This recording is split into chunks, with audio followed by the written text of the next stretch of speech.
নমস্কার বন্ধুরা, নিশিরাগ গল্পের আড্ডায় আমি জয়দীপ আরও একবার তোমাদের সবাইকে স্বাগত জানাই।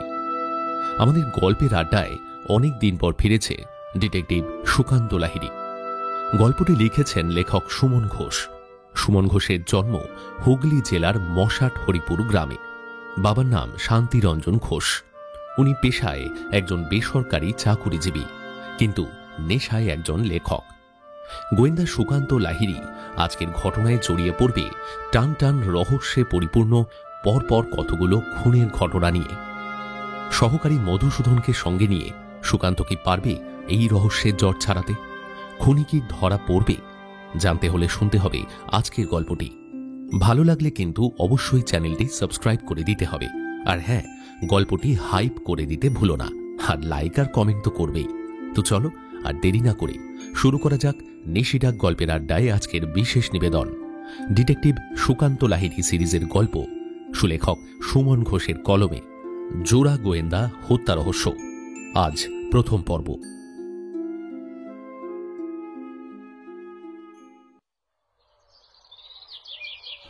সেদিন সকালের একটু পর বাড়ির টেলিফোনটা বেজে উঠল।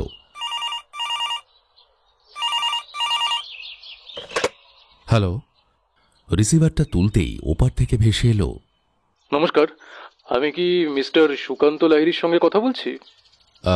না, ও তো এখন বাড়িতে নেই, একটু কাজে বেরিয়েছে। আপনি কে বলছেন? ও আচ্ছা, তার মানে আমি কি এখন মধুসূদন বাবুর সঙ্গে কথা বলছি? হ্যাঁ, আমি মধুসূদন কথা বলছি, কিন্তু আপনার পরিচয়টা?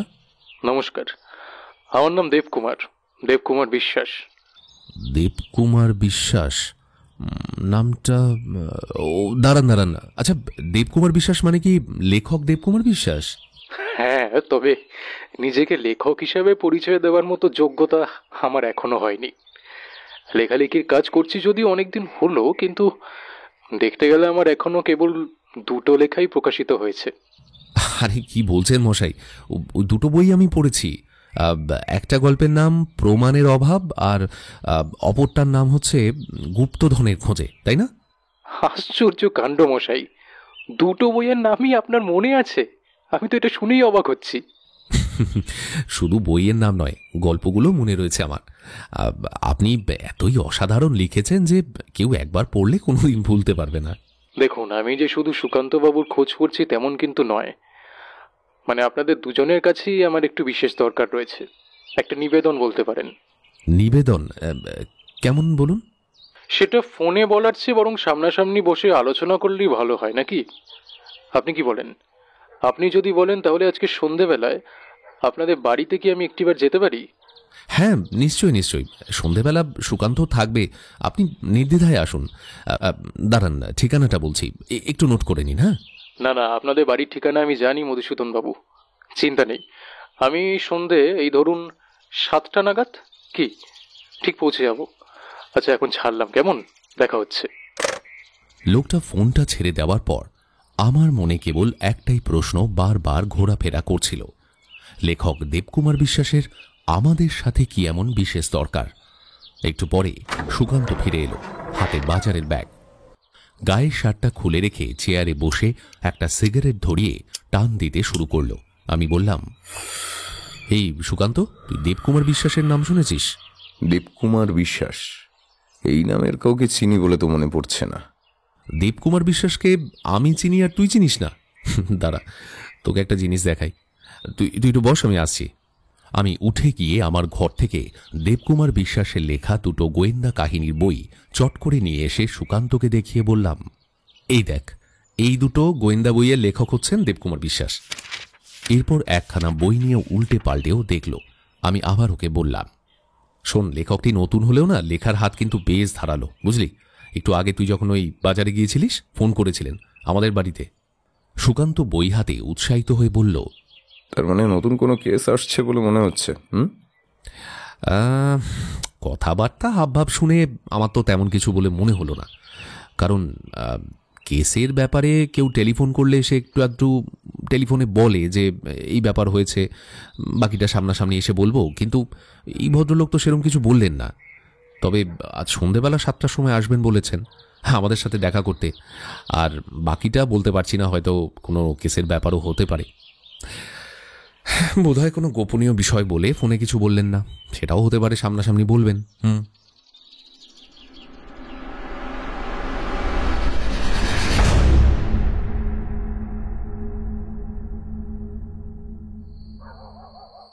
বিকেলবেলা মোড়ের দোকান থেকে কিছু সিঙ্গারা নিয়ে এসে রাখলাম।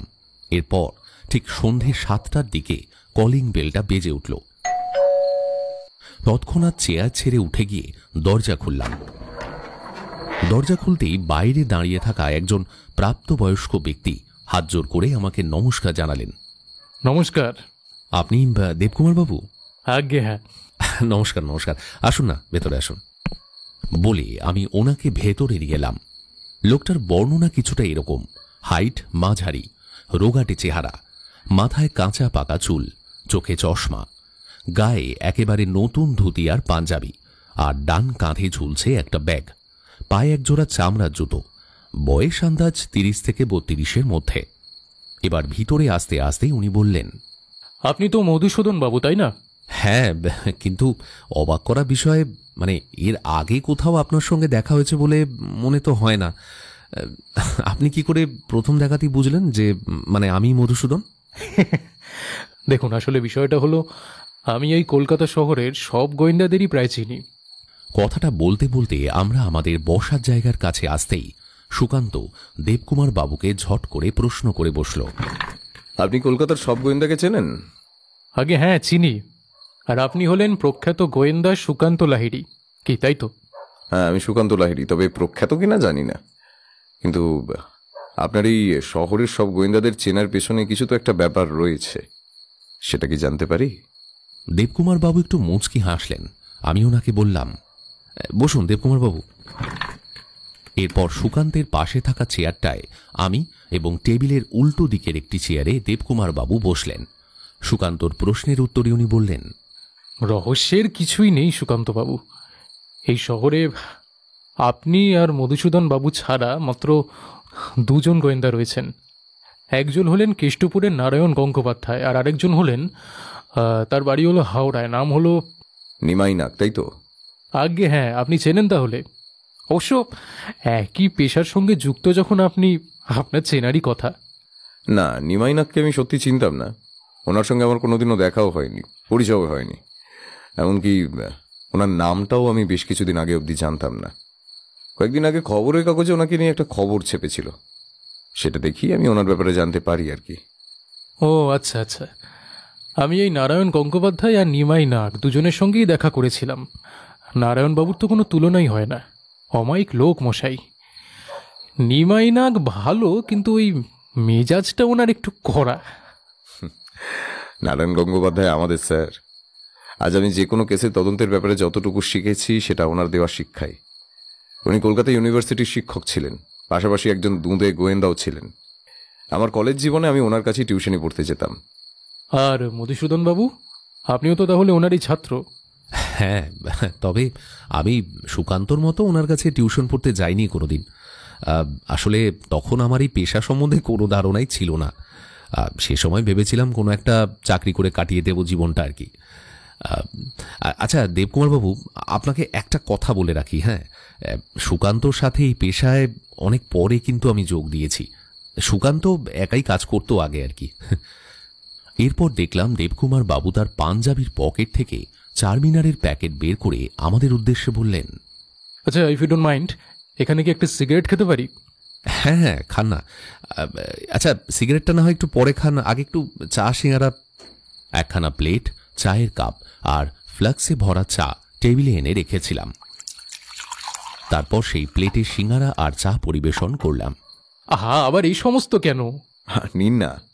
এই বলে আমরা সকলেই সিঙ্গারা আর চা উপভোগ করলাম। তারপর দেবকুমার বাবু আমাদের একটা করে সিগারেট দিলেন, নিজেও একখানা ধরাতে ধরাতে বললেন,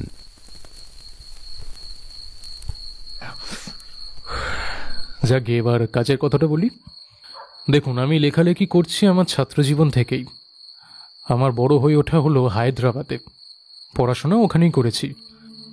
বাবার চাকরি সূত্রেই ওখানে থাকা। আমি যখন লাস্ট ইয়ারে পড়ি, তখন আমার বাবা এবং মা একটা গাড়ি দুর্ঘটনায় পরলোক গমন করেন। তারপর কলেজ শেষ করে ওখানে বাবার জমি জমা যা আছে, ভিটে বাড়ি সব বিক্রি করে আমি কলকাতায় চলে আসি। কলকাতাতেও একসময় আমাদের বসতবাড়ি ছিল, কিন্তু আমার বাবা সেই ভিটে বাড়ি বিক্রি করে হায়দ্রাবাদে চলে যান। এখানে প্রথম এসে খোঁজ নিয়ে আমি সেই বসত বাড়িতে গিয়ে দেখি যে সেই বাড়ি আর নেই মশাই, সেখানে একখানা বড় নতুন ফ্ল্যাট তৈরি হয়ে গেছে। বর্তমানে আমি ঠাকুরপুকুরের একটি মেস ভাড়া নিয়ে থাকি। বুঝলেন সুকান্তবাবু, পড়াশোনা শিখলেও চাকরি করে জীবন কাটানোর ইচ্ছে আমার কোনোদিনই ছিল না। তা আমি কলেজে পড়াকালীনই বিভিন্ন ধরনের গল্প লিখতে শুরু করি। এই যেমন ধরুন প্রেমের কাহিনী, প্রাকৃতিক বিষয়, ভৌতিক আর বিভিন্ন ছোট গল্পও লিখেছি একসময়। কিন্তু জানেনই তো, নতুন লেখক বলে আমার গল্প হায়দ্রাবাদের কোনো প্রকাশকই ছাপাতে রাজি হয়নি। তার উপরে আমার লেখাগুলো আবার বাংলায়, আর বাংলা ভাষায় লেখা ওখানে খুব একটা চলেও না। বাঙালির অভাব কি না। ভেবেছিলাম কলকাতায় অনেক প্রকাশক রয়েছে, তারা হয়তো আমার গল্পগুলো ছাপলেও ছাপতে পারে, কিন্তু এখানে এসেও দেখি সেই একই অবস্থা। প্রকাশকদের মুখে শুধু একটাই কথা, গোয়েন্দা গল্প লিখুন, তারপরে দেখছি কি করা যায়। তামশাই, সব লেখক কি আর গোয়েন্দা গল্প লিখতে পারে? গোয়েন্দা গল্প লিখতে গেলে প্রথমে একটা শক্তিশালী মোটিভ নিয়ে চিন্তা ভাবনা করতে হয়। তা আমিও শুরু করেছিলাম চিন্তা ভাবনা, কিন্তু শেষমেশ ব্যর্থ হই। আমার মাথায় তখন একটা ভালো বুদ্ধি এলো। কি ব্যাপার বলুন তো, আমি মনে মনে ভাবি যে এই শহরে তো গোয়েন্দা পেশার সাথে নিযুক্ত অনেকেই আছে, একবার যদি তাদের সঙ্গে দেখা করি তাহলে কিরকম হয়? এই গোয়েন্দারা যদি তাদের সলভ করা কেস আমাকে শোনায় এবং আমি অনায়াসেই সেগুলো লিখতে পারবো, তাহলে। এরপরে খোঁজ খবর নিয়ে আমি প্রথম গিয়ে পৌঁছই নিমাই নাগবাবুর কাছে এবং তাকে সমস্তটা খুলে বলি। আমি এও বলি যে কোনো এক প্রকাশক যদি 100টা বই ছাপায় তাহলে প্রতি বই পিছু আমাকে 30 টাকা করে দেবে এবং সেই টাকার 15 টাকা আমি ওনাকে দেব। এই প্রস্তাবে নিমাই নাগবাবু অবশ্য রাজি হয়েছিলেন।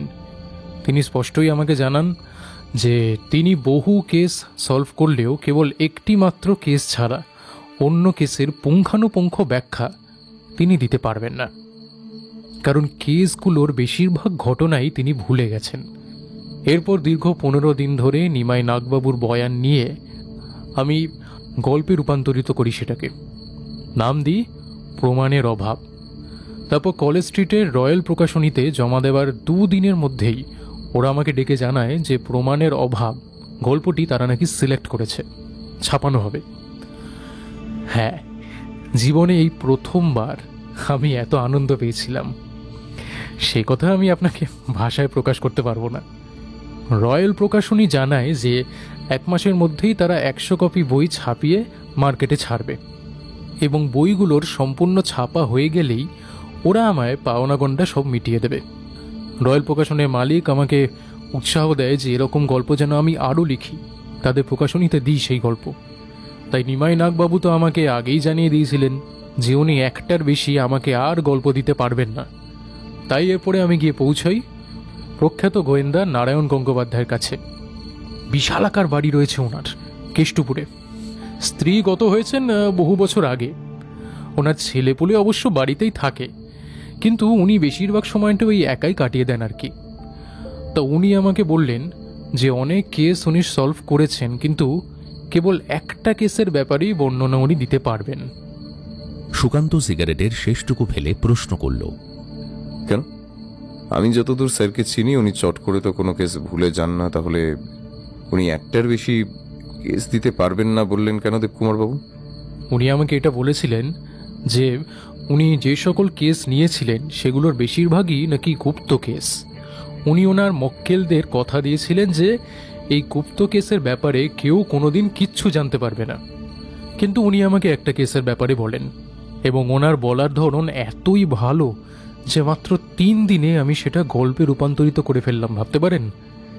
প্রত্যেকটা ঘটনা ওনার স্পষ্ট মনে আছে, যার ফলে সাজিয়ে লিখতেও আমার বেশি সময় লাগেনি। আরও একটা ব্যাপার, নারায়ণবাবু কোনো টাকা ছাড়াই আমাকে ওনার গল্প দিয়েছেন।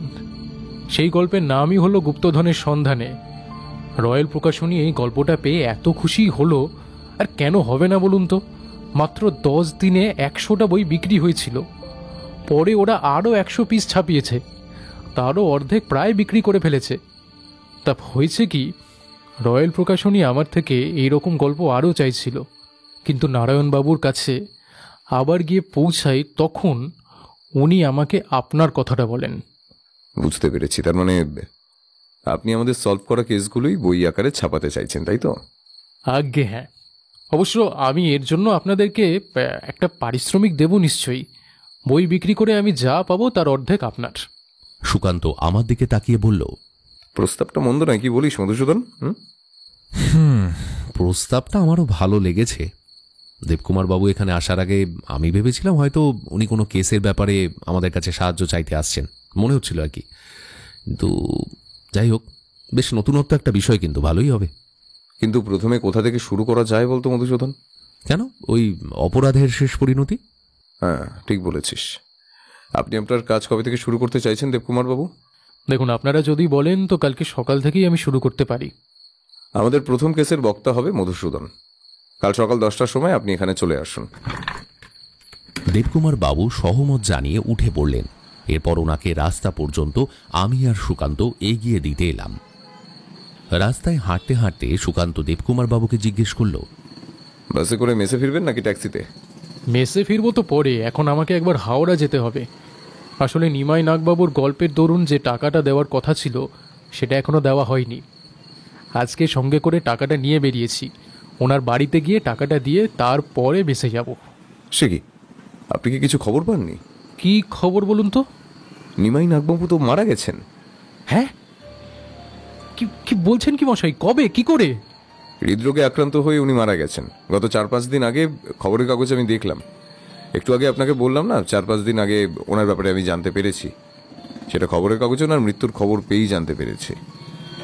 কথাটা শোনার পর দেবকুমার বাবু মাথা নিচু করে চলে গেলেন। গোয়েন্দা নিমাই নাগের মৃত্যুর খবরটা পেয়ে উনি শক পেয়েছেন বেশ, বুঝতে পারলাম।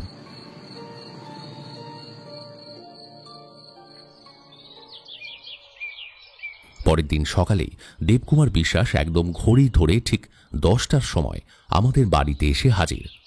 প্রথম 1 রাউন্ড চা আর তারপর অপরাধের শেষ পরিণতি গল্পের বর্ণনা দিতে শুরু করলাম আমি। গল্পটা কাল রাতেই মনে মনে বেশ গুছিয়ে রেখেছিলাম, তাই বলতে ওনাকে কোনো অসুবিধে হচ্ছিল না। সুকান্ত নিজের ঘরে সে সময় কিছু কাজ করছিল। সে মাঝে মাঝে নিচে এসে একবার রান্নাঘর আর একবার নিজের ঘরে ঘোরাফেরা করছিল। একসময় এসে দেবকুমার বাবুকে বলল, কি দেবকুমার বাবু, কাজ কেমন চলছে? আরে দারুণ! আপনার বন্ধুটি তো একদম পুঙ্খানুপুঙ্খভাবে সমস্ত ঘটনার বর্ণনা দিচ্ছে আমাকে। একটি জায়গাতেও এখনো পর্যন্ত আমার বুঝতে এতটুকু অসুবিধা হয়নি। পুরো ঘটনা তো মশাই চোখের সামনে দেখতে পাচ্ছি যেন। ওনার স্মৃতিশক্তি কিন্তু খুবই স্ট্রং। ঠিক আছে, আপনারা আপনাদের কাজ চালিয়ে যান, আমি একটু আসছি। বলেও বেরিয়ে গেল। ঠিক বেলা 12টা নাগাদ আমরা সেদিনের মতো কাজ শেষ করলাম। গল্প এখনো অনেকটাই বাকি, কিন্তু 2 ঘন্টাতেই আমি অনেকটা অধৈর্য হয়ে পড়েছিলাম। আসলে কাউকে গল্প শোনানো আমার অভ্যাসে নেই, তাই আমি অধৈর্য হয়ে পড়েছি দেখে দেবকুমার বাবু নিজেই আজকের মতো কাজটা থামাতে বললেন এবং কালকে আসবেন এই সিদ্ধান্ত নিলেন। বেশ কিছুটা পর সুকান্ত ফিরে এলো, আমাকে বলল, কিরে, দেবকুমার বাবু গেলেন কোথায়? আর বলিস না, মাত্র 1.25 ঘন্টা গল্প শোনানোর পরেই হাঁপিয়ে উঠছিলাম ভাই। হাঁপিয়ে উঠছিলিস মানে? আরে মানে হাঁপিয়ে উঠছিলাম মানে কি, দেখ, প্রথম থেকে গল্পটা বলা যেভাবে শুরু করেছিলাম, বেশ কিছুক্ষণ বলার পর আর ধৈর্য থাকছিল না, বুঝিস তো। দেবকুমার বাবু আমিও অধৈর্য হয়ে পড়ছি দেখে বললেন যে কালকে আসবেন, কাল আবার শুরু করবেন, এই আর কি। ঠিকই করেছেন উনি।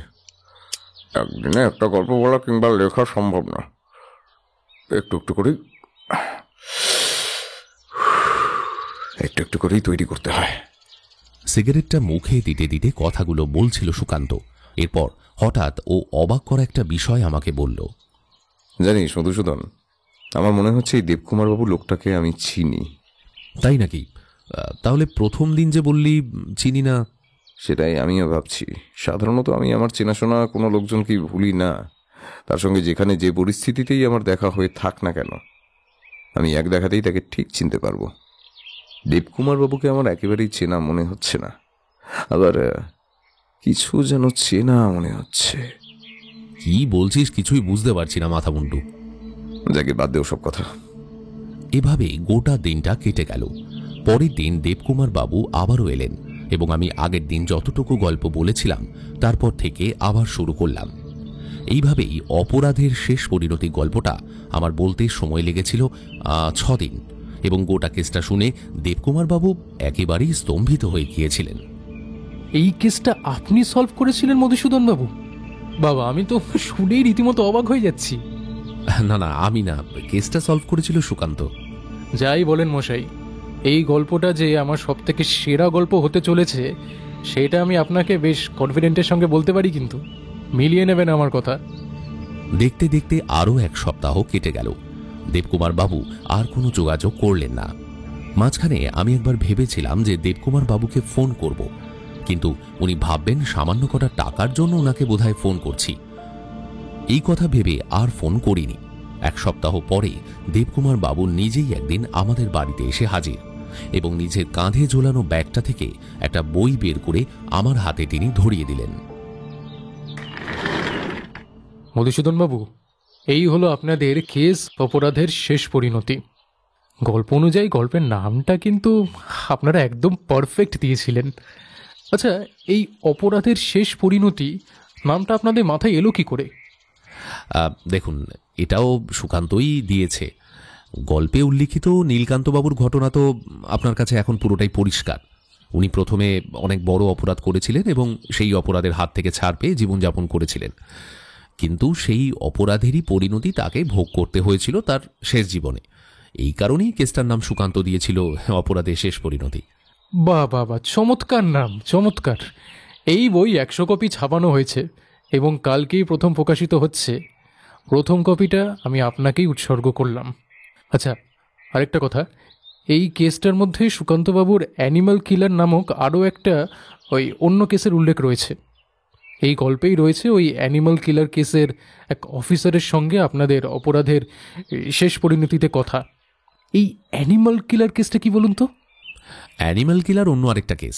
আপনি যদি চান আপনাকে সেটাও আমি গল্প শোনাবো। অবশ্যই অবশ্যই শুনতে চাই।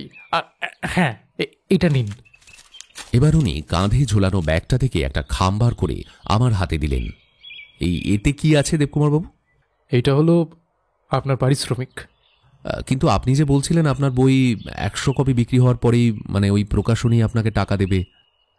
আসলে ব্যাপারটা হয়েছে কি, আমার লেখা আগের 2টো গল্পের এতটাই ডিমান্ড হয়েছে যে এই কেসটা পাওয়া মাত্রই প্রকাশক আমাকে 70% অ্যাডভান্স দিয়ে দিল। তাই আমিও আপনাকে আপনার প্রাপ্য টাকাটা দিয়ে দিলাম। ও, কালকে সকালে কি তাহলে আবার আসছি গল্পের জন্য? হ্যাঁ, অবশ্যই। ঠিক আছে, আজকে তবে আসি, কেমন? কালকে দেখা হচ্ছে।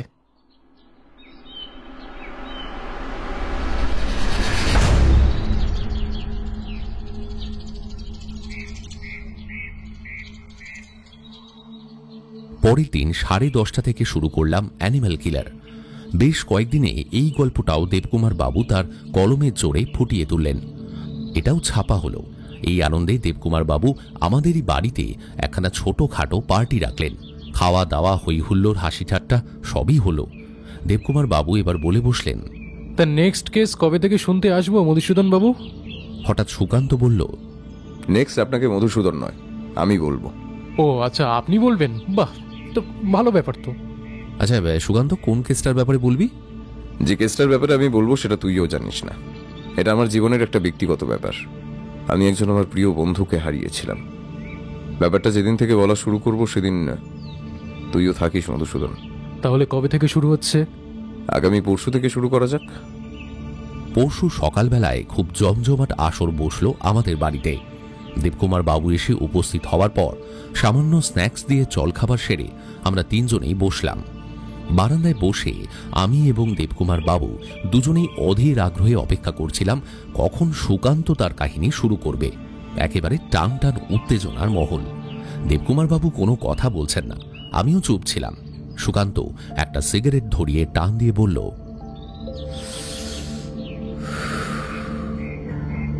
যে কাহিনী আমি এখন বলবো সেটা আমার কলেজ লাইফের। প্রথমেই বলে রাখি, কলেজ লাইফের থার্ড ইয়ারে মধুসূদনের সঙ্গে আমার পরিচয়। এই ঘটনা আমার কলেজ লাইফের ফার্স্ট ইয়ারের ঘটনা। আমার কলেজের একজন বেস্ট ফ্রেন্ড ছিল, সত্যব্রত চ্যাটার্জি। এইচএস অব্দি আমি আর সত্যব্রত একসঙ্গেই একই স্কুলে পড়াশোনা করেছি। তারপরও সায়েন্স নিয়ে এবং আমি কমার্স নিয়ে কলেজে ভর্তি হই। সত্যব্রত সায়েন্সের প্রত্যেকটা সাবজেক্টে তুখর মস্তিষ্কধর ছেলে ছিল। ম্যাথমেটিক্সে ও 100-এ 100 পেত। সত্যব্রতর মা মারা গিয়েছিল অনেক বছর আগে। আমার সময়টা ঠিক মতো মনে নেই, কিন্তু যতটুকু মনে পড়ছে তখন আমরা ক্লাস 4 কিংবা 5 কোনো একটাতে পড়ি আর কি। সত্যব্রতর বাবা পদ্মপুকুরে একটা চামড়ার কারখানায় খুব সামান্য বেতনের চাকরি করত। খুব কষ্ট করেও ওর বাবা ওকে পড়াশোনা শেখাচ্ছিল, কিন্তু সায়েন্স নিয়ে কলেজে ভর্তি হওয়ার পর খরচটা অনেকটাই বেড়ে যাওয়ার কারণে বেশ অসুবিধায় পড়তে হচ্ছিল ওদের। তো এই ব্যাপারটা সত্যব্রত একদিন আমাকে বলল। একদিন বিকেলে রাস্তা ধরে হাঁটছি, এমন সময় উল্টো দিক থেকে দেখি সত্যব্রত হেঁটে আসছে। সামনাসামনি হতেই আমি ওকে জিজ্ঞেস করলাম, কিরে সত্যব্রত, তুই আজ দুপুরের পর থেকে কোথায় চলে গিয়েছিলিস? হ্যাঁ, কলেজেও তোকে দেখতে পেলাম না। না, আসলে আমার শরীরটা খুব খারাপ লাগছিল, তাই কলেজ থেকে বাড়িতে চলে গিয়েছিলাম। ডাহা মিথ্যে কথাটা না আমাকে না বললেই পারিস। তোরই ঝলসানো মুখ এবং কলেজে পরে আসার ড্রেসটা, মানে এখনো যেটা তুই গায়ে পরেছিস, এটা দেখে আমি বুঝতে পারছি যে তুই বাড়ি যাসনি, তুই অন্য কোথাও গিয়েছিলি। কি ব্যাপার বলতো তোর? বেশ কিছুদিন ধরেই দেখছি তোকে বেশ অন্যমনস্ক লাগছে। বাবা আমাকে লেখাপড়া করাতে পারবে না রে সুকান্ত। বাবার পক্ষে আমার লেখাপড়া টানা আর সম্ভব নয়। তা তুই একটা মাধ্যমিক কিংবা উচ্চ মাধ্যমিকের স্টুডেন্ট তো পড়াতে পারিস, তা থেকে তোর হাত খরচটা অন্তত বেরিয়ে যাবে। দেখ সুকান্ত, আমার দ্বারা না ও সমস্ত হবে না রে। দেখ, তুই তো খুব ভালো করে জানিস, বল। আমার ল্যাব টেস্টিংয়ের কাজ কত ভালো লাগে, করার কত ইচ্ছে আমার। কেমিক্যাল নিয়ে রিসার্চ করার খুব ইচ্ছে আমার। ওসব ছেলে পুলে পড়ানো ও আমার দ্বারা হবে না। শোন শোন, আমার কথাটা শোন। বেঙ্গল কেমিক্যাল ল্যাবে কাজ করে আমারই একজন পরিচিত, মানে আমার বাড়ির পাশেই তার বাড়ি। আমার সঙ্গেও আলাপও আছে। চল তো দেখি, এখন একবার তার বাড়ি যাই, তার সঙ্গে একবার কথা বলি। এই বলি আমি সত্যব্রতকে নিয়ে আমি রানাদার বাড়িতে এসে পৌঁছলাম। রানাদার ভালো নাম তন্ময় গাঙ্গুলি। কলিং বেলটা বাজাতে দরজা খুলে দিল রানাদার নিজেই। তার মুখে একটা জ্বলন্ত সিগারেট এবং গায়ে একটা পাতলা ফতুয়া। আমাকে দেখা মাত্রই রানাদা বলল, সুকান্ত, আসো, ভেতরে আসো। একে তোমার বন্ধু নাকি? আমি এবং সত্যব্রত ভেতরে প্রবেশ করে বললাম, হ্যাঁ রানাদা, এই আমার বন্ধু। বসো বসো। আমরা একটা সোফায় আরাম করে বসলাম। তোমরা বসো, আমি তোমাদের বৌদিকে একটু চা করতে বলি। রানাদা চা করতে বলে ফিরে এসে আমাদের সামনে একটা চেয়ার নিয়ে বসলো এবং সোফার সামনে একটা টেবিল রাখা ছিল। টেবিলে থাকা অ্যাস্ট্রেতে সিগারেটের শেষটুকু গুঁজে দিয়ে রানাদা আমাকে প্রশ্ন করলো, তারপর তোমার কলেজ এখন কেমন চলছে? হ্যাঁ, ভালো চলছে দাদা। তোমার এই বন্ধুকে তো আগে কখনো দেখিনি। এই শোনো, সুকান্ত আমার ছোট ভাইয়ের মতো, তাই আমি প্রথম থেকেই তুমি সম্বোধন করি। সেই সূত্রে তোমাকেও তুমি বলছি, কিছু মনে করো না ভাই। হ্যাঁ, এই মা, না না, আমি কিছু মনে করছি না। তা তোমার নাম কি? আমার নাম সত্যব্রত, সত্যব্রত চ্যাটার্জি। বাহ বাহ বাহ, তোমার ক্লাসমেট নাকি সুকান্ত? না না, ও আমার ক্লাসমেট নয়, ও আমার ব্যাচমেট। আসলে ও আর আমি একসঙ্গেই পড়াশোনা করেছি, ছোটবেলা থেকেই একই স্কুলে পড়েছি। এইচএসের পরে ওর স্ট্রিম আলাদা হয়ে গেছে, আমারও স্ট্রিম আলাদা হয়ে গেছে। ও সায়েন্সের স্টুডেন্ট। রানাদাও কিন্তু স্টুডেন্ট হিসেবে খুব ভালো, ম্যাথামেটিক্স, ফিজিক্স এবং কেমিস্ট্রিতে কিন্তু দুর্দান্ত পারফরমেন্স করে। তা আমি আজ তোমার কাছে একটা অনুরোধ নিয়ে এসেছি আর কি। ওর কলেজের কেমিস্ট্রি ক্লাসে একটু কেমিক্যাল টেস্টিং করেছে, ব্যাস ওই কেমিক্যাল নিয়ে নাড়াঘাটার পর থেকেই মাথায় ঢুকেছে ও ল্যাবে কাজ করবে। তা তুমি তো ল্যাবে কাজ করো, পার্ট টাইমে ওকে কি তোমার ল্যাবে কোনো কাজ দেওয়া যেতে পারে? পার্ট টাইমে ল্যাবে কাজ করতে চায়? ল্যাবের কাজে কত রিস্ক তা তোমরা জানো। সারাক্ষণ হাতে গ্লাভস আর মুখে মাস্ক করে আমার জীবন পুরো বরবাদ হয়ে যাচ্ছে। ভালো করে নিঃশ্বাস নেওয়া জো নেই ভাই। আর বাজারে এত কাজ থাকতে ভাই তোমার ল্যাবের কাজ করার হঠাৎ ইচ্ছেটাই হলো কেন? আমি এমন কিছু রিসার্চ করতে চাই যেটা একেবারেই নতুনত্ব, যে রিসার্চ মানুষের খুবই কাজে লাগবে। খুব গুরুত্বপূর্ণ কোনো রোগের একটা ওষুধ বের করতে চাই। কিন্তু ল্যাবে কাজ করে অনেক রিস্ক আছে ভাই। সে আমি সব রকম রিস্ক নিতে প্রস্তুত আছি, ভয় ডর কিছুতেই নেই আমার। তো হঠাৎ সত্যব্রতর মুখ থেকে এই কথাটা শোনার পর রানাদা বেশ কিছুক্ষণ একেবারে নীরব থাকলো। তারপর সামনে থাকা টেবিলটা থেকে সিগারেটের প্যাকেটটা তুলে আরো একটা সিগারেট ধরাতে ধরাতে বলল, কিন্তু ল্যাবে তো পার্ট টাইমে কাজ হয় না। আমরা যে কজন কাজ করি সবাই গভর্নমেন্ট স্টাফ।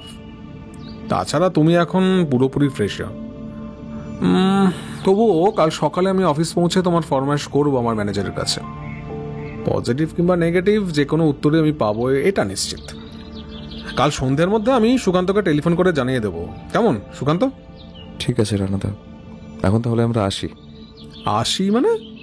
আরে তোমার বৌদিকে আমি চা করতে বললাম তো, চাটা খেয়ে যাও। না রানাদা, আজ নয়, অন্য কোনো দিন এসে খাবো। না না না না, বসো তোমরা। তারপর রানাদা তার স্ত্রীকে ডাকলো।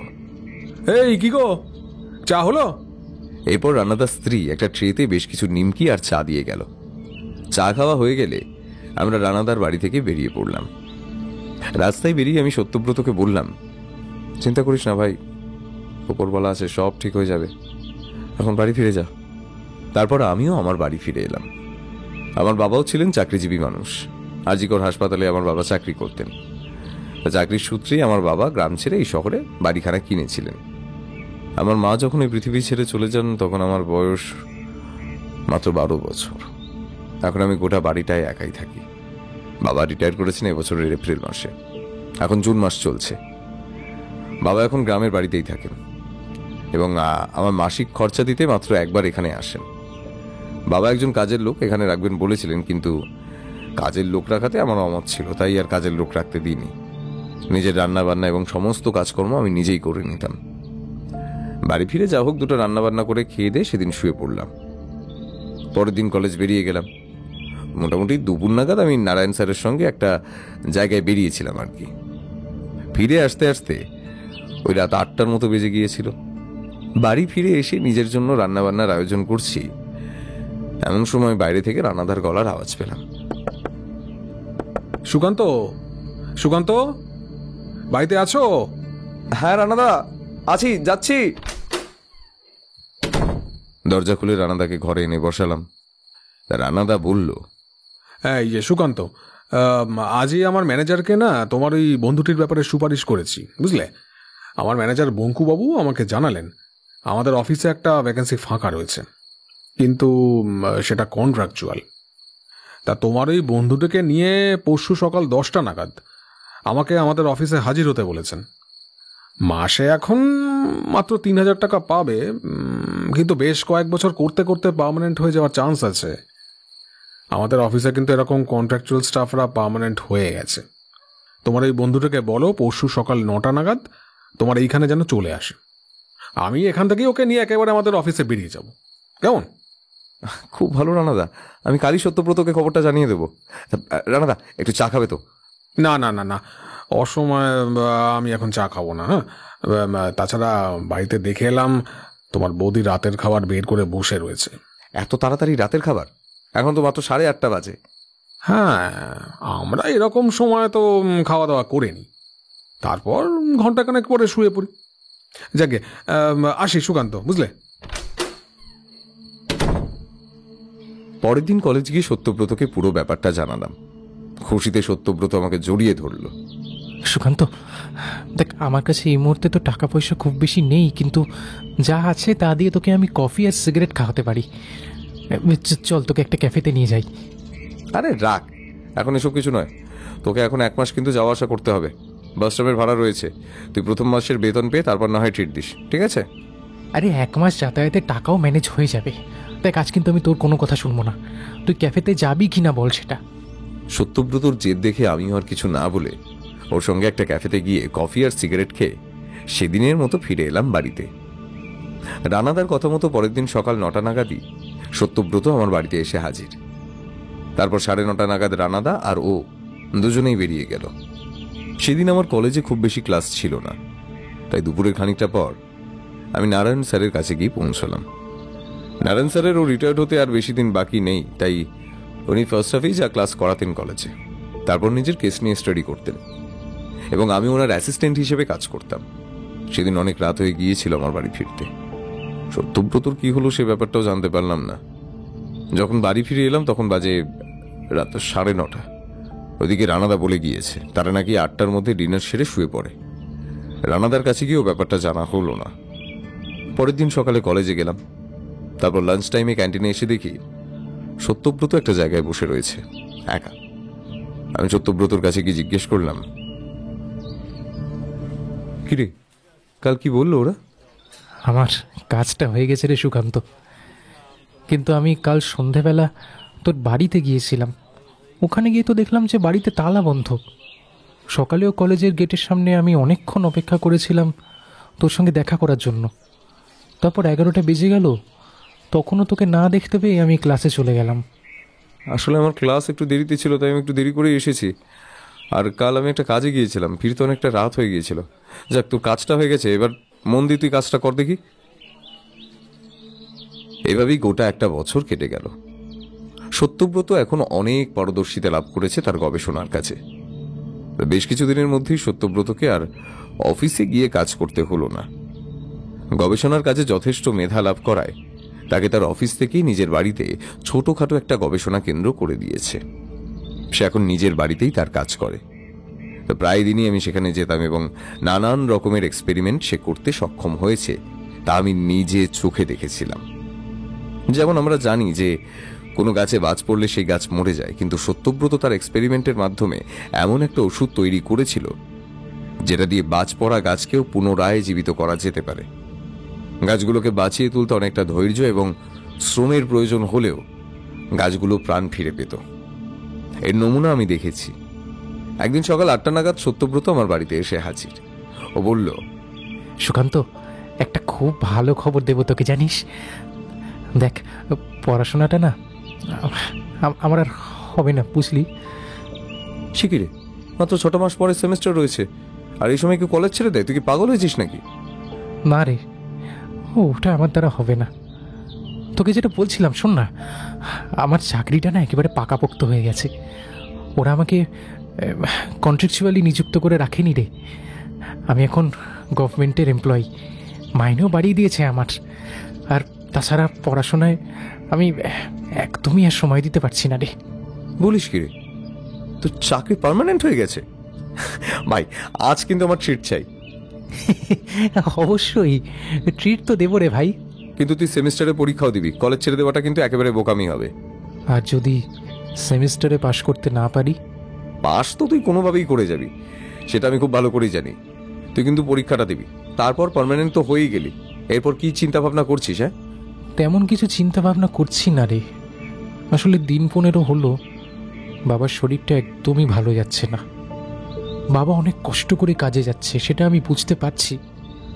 আজ বাবা ফিরলে বাবাকে আমি বলে দেবো যে কাল থেকে আর তাকে কাজে যেতে হবে না, এবার বাবাকে বিশ্রাম নিতে হবে, কাজ করব আমি। বাহ বাহ, এই না হলে আমার বন্ধু। সন্ধেবেলা সত্যব্রত আর আমি একটা বাঙালি রেস্টুরেন্টে গিয়ে একেবারে কবজি ডুবিয়ে খাওয়া দাওয়া করলাম। তারপর 3-4 দিন সত্যব্রতর আর কোনো খবর পাইনি। ওর সঙ্গে আমার দেখাও আর হয়নি, কলেজেও আসছে না, তাই ভাবলাম একবার ওর বাড়িতে গিয়ে দেখা করে আসি। সেই মতো একদিন বিকেলে ওর বাড়িতে গিয়ে দেখি সত্যব্রত বাড়িতেই রয়েছে। তো দরজা খোলার সঙ্গে সঙ্গে আমি লক্ষ্য করলাম ওর চোখ মুখ কেমন শুকনো লাগছে। বললাম, কিরে, কি হয়েছে তোর? শরীর খারাপ নাকি? না। তাহলে তোর চেহারার এইরকম দশা হয়েছে কেন? আর তাছাড়া 3-4 দিন ধরে তুই কলেজে আসছিস না। রানাদার কাছে আমি খবর নিয়েছি, রানাদা বললো কাজেও যাচ্ছিস না। আসলে বাবা বেশ কিছুদিন হলো অসুস্থ হয়ে পড়েছে। তা ডাক্তার দেখা? ডাক্তার দেখিয়েছিলাম, ডাক্তার বলেছে বাবার গলায় ক্যান্সার হয়েছে। শুনে আমিও আঁতকে উঠলাম। এই মুহূর্তে কি বলা উচিত তা বুঝতে না পেরে চুপ করেই রইলাম। ও বলল, ডাক্তার এও বলেছে যে 1 বছরের মধ্যে যে কোনো সময় বাবা চলে যেতে পারে, বাবা মারা যেতে পারে। এরপরেই ও কান্নায় ভেঙে পড়ল একেবারে। পাশের ঘরে তখন ওর বাবা ঘুমন্ত অবস্থায় রয়েছে। ও শুধু কাঁদছে আর আমাকে বলছে, সুকান্ত, জানিস ডাক্তার বলল যে বাবার এই রোগটা নাকি 10 বছর আগে থেকে হয়েছে। তখন যদি চিকিৎসা শুরু হতো তাহলে আজকে এই দিনটা আসতো না। কিন্তু বাবা টাকার অভাবে আর আমার পড়াশুনো বন্ধ হয়ে যাবে এই চিন্তা করে রোগটাকে না নিজের শরীরে 10 বছর ধরে পুষে রেখেছিল। একটা বারের জন্য আমাকে জানায়নি। এখন যখন আমি জানতে পেরেছি তখন কিচ্ছু করার নেই, আর কিচ্ছু করার নেই।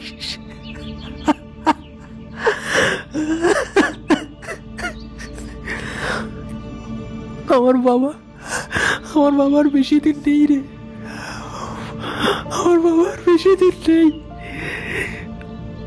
এই মুহূর্তে আমিও কি বলবো তা বুঝে উঠতে পারলাম না, কারণ পুরো ঘটনাটা শুনে আমিও খুবই মর্মাহত হয়ে পড়েছিলাম। তারপর আমি একটিও বাক্য ব্যয় না করে চুপচাপ সেখান থেকে চলে এলাম নিজের বাড়ি। পরের দিন কলেজে হাফ টাইমে ক্যান্টিনে গিয়ে দেখি সত্যব্রত এসেছে। ওকে দেখতে পাওয়া মাত্রই আমি উঠে গিয়ে জিজ্ঞাসা করলাম, কিরে কাকাবাবু এখন কেমন আছে? ভালো না রে। এই শোন না সুকান্ত, তোর সঙ্গে আমার একটা কথা ছিল। তুই আমাকে 500 টাকা ধার দিতে পারবি? আসলে আমার কাছে যা টাকা পয়সা ছিল না, এই কদিনে বাবার চিকিৎসা করতে করতে সবটাই শেষ হয়ে গেছে। আমার না খুব বিশেষ একটা দরকার। পরের মাসে মাইনেটা পেলেই আমি তোকে তোর টাকাটা শোধ দিয়ে দেবো, আই প্রমিস। দিতে পারবি রে ভাই? কেন দিতে পারবো না, কিন্তু তুই কি কিছু করবি? আমার না একটা বিশেষ দরকার, তোকে পরে আমি সব বলবো। কলেজ থেকে বাড়ি ফেরার পথে সত্যব্রতকে আমার বাড়িতে নিয়ে এলাম। তারপর 500 টাকা ওর হাতে তুলে দিলাম। টাকা নিয়ে ও চলে গেল। এরপর প্রায় 1 সপ্তাহ কেটে গেল, সত্যব্রতর সঙ্গে আর আমার দেখা হয়নি। হঠাৎ একদিন রাস্তায় রানাদার সঙ্গে দেখা হওয়ায় রানাদা দৌড়ে আমার কাছে আসে। হাঁপাতে হাঁপাতে আমায় জিজ্ঞেস করে, এই সুকান্ত, এই সত্যব্রত কি খবর গো? হ্যাঁ, কেন গো রানাদা? আরে 1 সপ্তাহ ধরে ওর কোনো পাত্তা নেই তো। সে কি অফিস যাচ্ছে না? না। তাহলে দেখো গিয়ে বাড়িতে হয়তো আছে। ওকে তো তোমরা ওই বাড়িতে একটা ছোটখাটো ল্যাবের ব্যবস্থা করে দিয়েছো। ও তো আমাকে বলছিল যে এখন আর খুব একটা ওকে নাকি অফিস যেতে হচ্ছে না, বাড়িতে কি সমস্ত কাজকর্ম করে স্যাম্পল পাঠিয়ে দিচ্ছে অফিসে। হ্যাঁ করছিল, কিন্তু আমি তোর বাড়িতেও গিয়েছিলাম, সেখানেও নেই। ওর অসুস্থ বাবার থেকে জানতে পারি ও কোথাওটা গেছে, সেটা ওর বাবাও ঠিক করে বলতে পারলো না। তাই ছুটতে ছুটতে তোমার কাছে এসে জিজ্ঞাসা করলাম। কোথাও গেছে মানে? বাড়িতে অসুস্থ বাবাকে একা রেখে? বাড়িতে একজন মহিলাকে রেখেছে ওর বাবা দেখাশোনা করার জন্য। সপ্তাহখানেক আগে একবার আমার সঙ্গে কথা বলতে এসেছিল জানো। আমার কাছে এসে আমায় কিছু গাছের নাম জিজ্ঞাসা করলো, আর বলছিল এগুলো কি কোথাও কিনতে পাওয়া যাবে। এমনই বিশেষ বিশেষ গাছের নাম বললো যেগুলো বাজারে বিক্রি হওয়া দূরের কথা। আরে গাছগুলোর নামই লোকজন জানে না, কোথাও কিনতে পাওয়া যায় না। গাছগুলোর শিকড়ের ব্যাপারেও জিজ্ঞাসা করছিল। তারপর আমি ওকে বললাম যে এই সমস্ত জিনিস কোথাও কিনতে পাওয়া যায় না, একমাত্র এই সমস্ত গাছগুলো যেখানে যেখানে জন্মায় সেখানেই ওই গাছের শিকড় পাওয়া যাবে। ও আমাকে সেই সব জায়গার নামগুলো জিজ্ঞাসা করল। গাছের শিকড়? নতুন কোনো রিসার্চের ব্যাপার নাকি? কি জানি ভাই, জানি না। আচ্ছা, গাছগুলোর নাম কি আমাকে একটু বলবে? ও অশোক গাছের কথা জিজ্ঞাসা করছিল। তা আমি ওকে বললাম যে অশোক গাছ একসময় আমাদের এদিকে পাওয়া গেলেও এখন সে গাছ বিলুপ্ত হয়ে গেছে। এখন এই গাছ একমাত্র তামিলনাড়ুতে পাওয়া যায়। আর মুলি বাঁশ বলে এক ধরনের বাঁশ গাছ রয়েছে, সেই বাঁশ গাছের ফলের কথা জিজ্ঞাসা করছিল। বাঁশ গাছের ফল? বাঁশ গাছের আবার ফল হয় নাকি? হ্যাঁ, মুলি বাঁশ গাছ বলে এক ধরনের বাঁশ গাছ রয়েছে, এটিও তামিলনাড়ুর ঘন বনাঞ্চলেই পাওয়া যায়। এই বাঁশ গাছে ফল ধরে, কিন্তু এই ফল কেবল একবারই ধরে। আর যখন এই ফল মুলি বাজারের গায়ে ধরে তখন মানে পুরো বাঁশ ঝাড়টাই ওই ফলে ভরে যায়। একবার এই ফল এসে গেলে পুরো বাঁশ ঝাড়টাই ধ্বংস হয়ে যাবে 6 মাসের মধ্যে। খুব কম সংখ্যক মানুষই রয়েছে যারা এই বাঁশ গাছের গায়ে ফল ধরতে দেখেছে। এরপর যা যা গাছের নাম জিজ্ঞাসা করছিল সেগুলো মোটামুটি আমাদের এখানে পাওয়া যাবে। যেমন ধরো অশ্বগন্ধা গাছ, তারপরে হিমঝুরি গাছ, এই সমস্ত। বাবারে, এসব গাছের নামই শুনিনি কোনোদিন। ঠিক আছে সুকান্ত, এখন আমি যাই, বুঝলে? আরে বাড়িতে মেয়েটার খুব জ্বর, তাই আজ আর কাজে যায়নি। এই তুমি কিন্তু ওর কোনো খবর পেলে আমাকে জানিও। হ্যাঁ, ওকে। ঠিক আছে রানাদা, আমি ওর খবর পেলে তোমাকে জানাবো। বিকেলে নারায়ণ স্যার আমার বাড়িতে এসে হাজির। স্যারকে দেখতে পেয়ে আমি হন্তদন্ত হয়ে বাড়িতে নিয়ে এসে চেয়ারে বসতে দিলাম। তারপর ঝটপট 2 কাপ চা বানিয়ে স্যারের কাছে ফিরে এলাম। নারায়ণ স্যার গরম চায় একটা চুমুক দিয়ে আমাকে বললেন, সুকান্ত, আমি এখানে এসেছি তোমার সঙ্গে দেখা করতেই। তোমাকে একটা গোপনীয় বিষয় কিছু বলবো। তোমাকে এক্ষুনি একবার আমার সঙ্গে এক জায়গায় যেতে হবে, আর পুরো ঘটনাটা বলছি, মন দিয়ে শোনো। হ্যাঁ বলুন স্যার। মধ্যপ্রদেশের এক সম্ভ্রান্ত পরিবার, জয়সওয়াল পরিবার। সেই পরিবারের প্রধান কর্তা কাল রাতে খুন হয়ে গেছেন এবং তিনি বেশ কিছুদিন ধরেই তার প্রাণের আশঙ্কার আভাস পেয়েছিলেন। তাই আমাকে চিঠি লিখে তিনি জানিয়েছিলেন আমি মধ্যপ্রদেশে তার বাড়িতে একবার যেন যাই।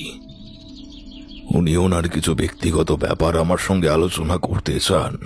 সেই মতো উনি চিঠির সাথে আমার ট্রেনের টিকিটও বুক করে পাঠিয়ে দিয়েছিলেন। আজ রাতের ট্রেন। কিন্তু হঠাৎ করেই সকালবেলা খবরের কাগজে একটা খবর আমার চোখ ধাঁধিয়ে দেয়। ধীরেন্দ্রনাথ জয়সওয়াল খুন হয়েছেন গতকাল রাতে।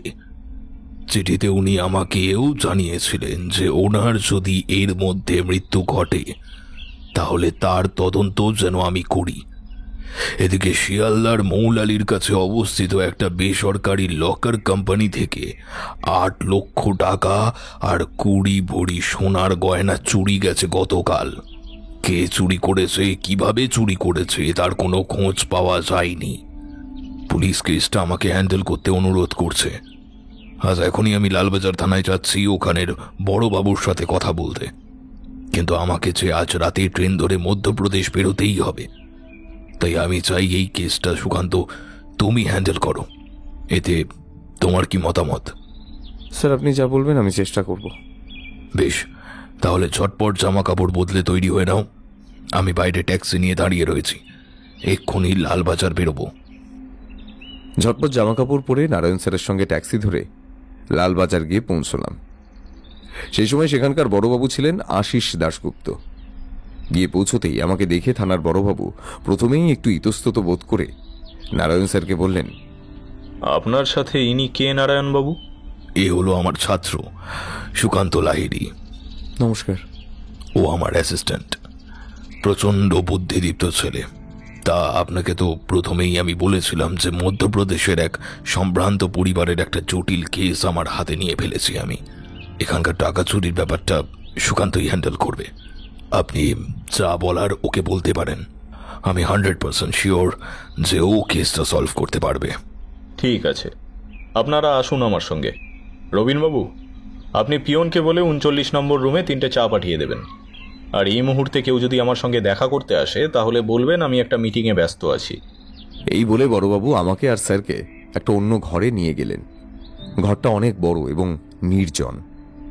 ঘরে একেবারে মধ্যিখানে একটা কাঠের টেবিলে আড়াআড়ি করে 4টে কাঠের চেয়ার রাখা রয়েছে। বড়বাবু আমাদের সেইখানে নিয়ে গিয়ে বসতে অনুরোধ করলেন এবং সামনের একটি চেয়ারে উনি নিজে বসে সমস্ত ব্যাপার বলতে শুরু করলেন। নারায়ণবাবু, তাহলে আপনাকে প্রথম থেকে সমস্ত ব্যাপারটা বলছি, মন দিয়ে শুনুন। আমাকে নয়, যা বলার সুকান্তকে বলুন, কারণ কেসটা ও দেখবে। বেশ, শিয়ালদার মৌলালির হরলালদা স্ট্রিটে পাইলট নামক একটি বেসরকারি সংস্থার লকার রয়েছে। এই লকারটি ওই এলাকার মধ্যে খুবই জনপ্রিয়। অনেক কোটিপতি লোকেরা তাদের গয়নাগাটি এমনকি টাকা পয়সা এই লকারে নিশ্চিন্তে রাখে। কোম্পানিটি বছরের শেষে এর জন্য একটা চার্জ নেয়। হ্যাঁ, ভালো কথা, কোম্পানিটা কিন্তু সরকারি লাইসেন্স প্রাপ্ত।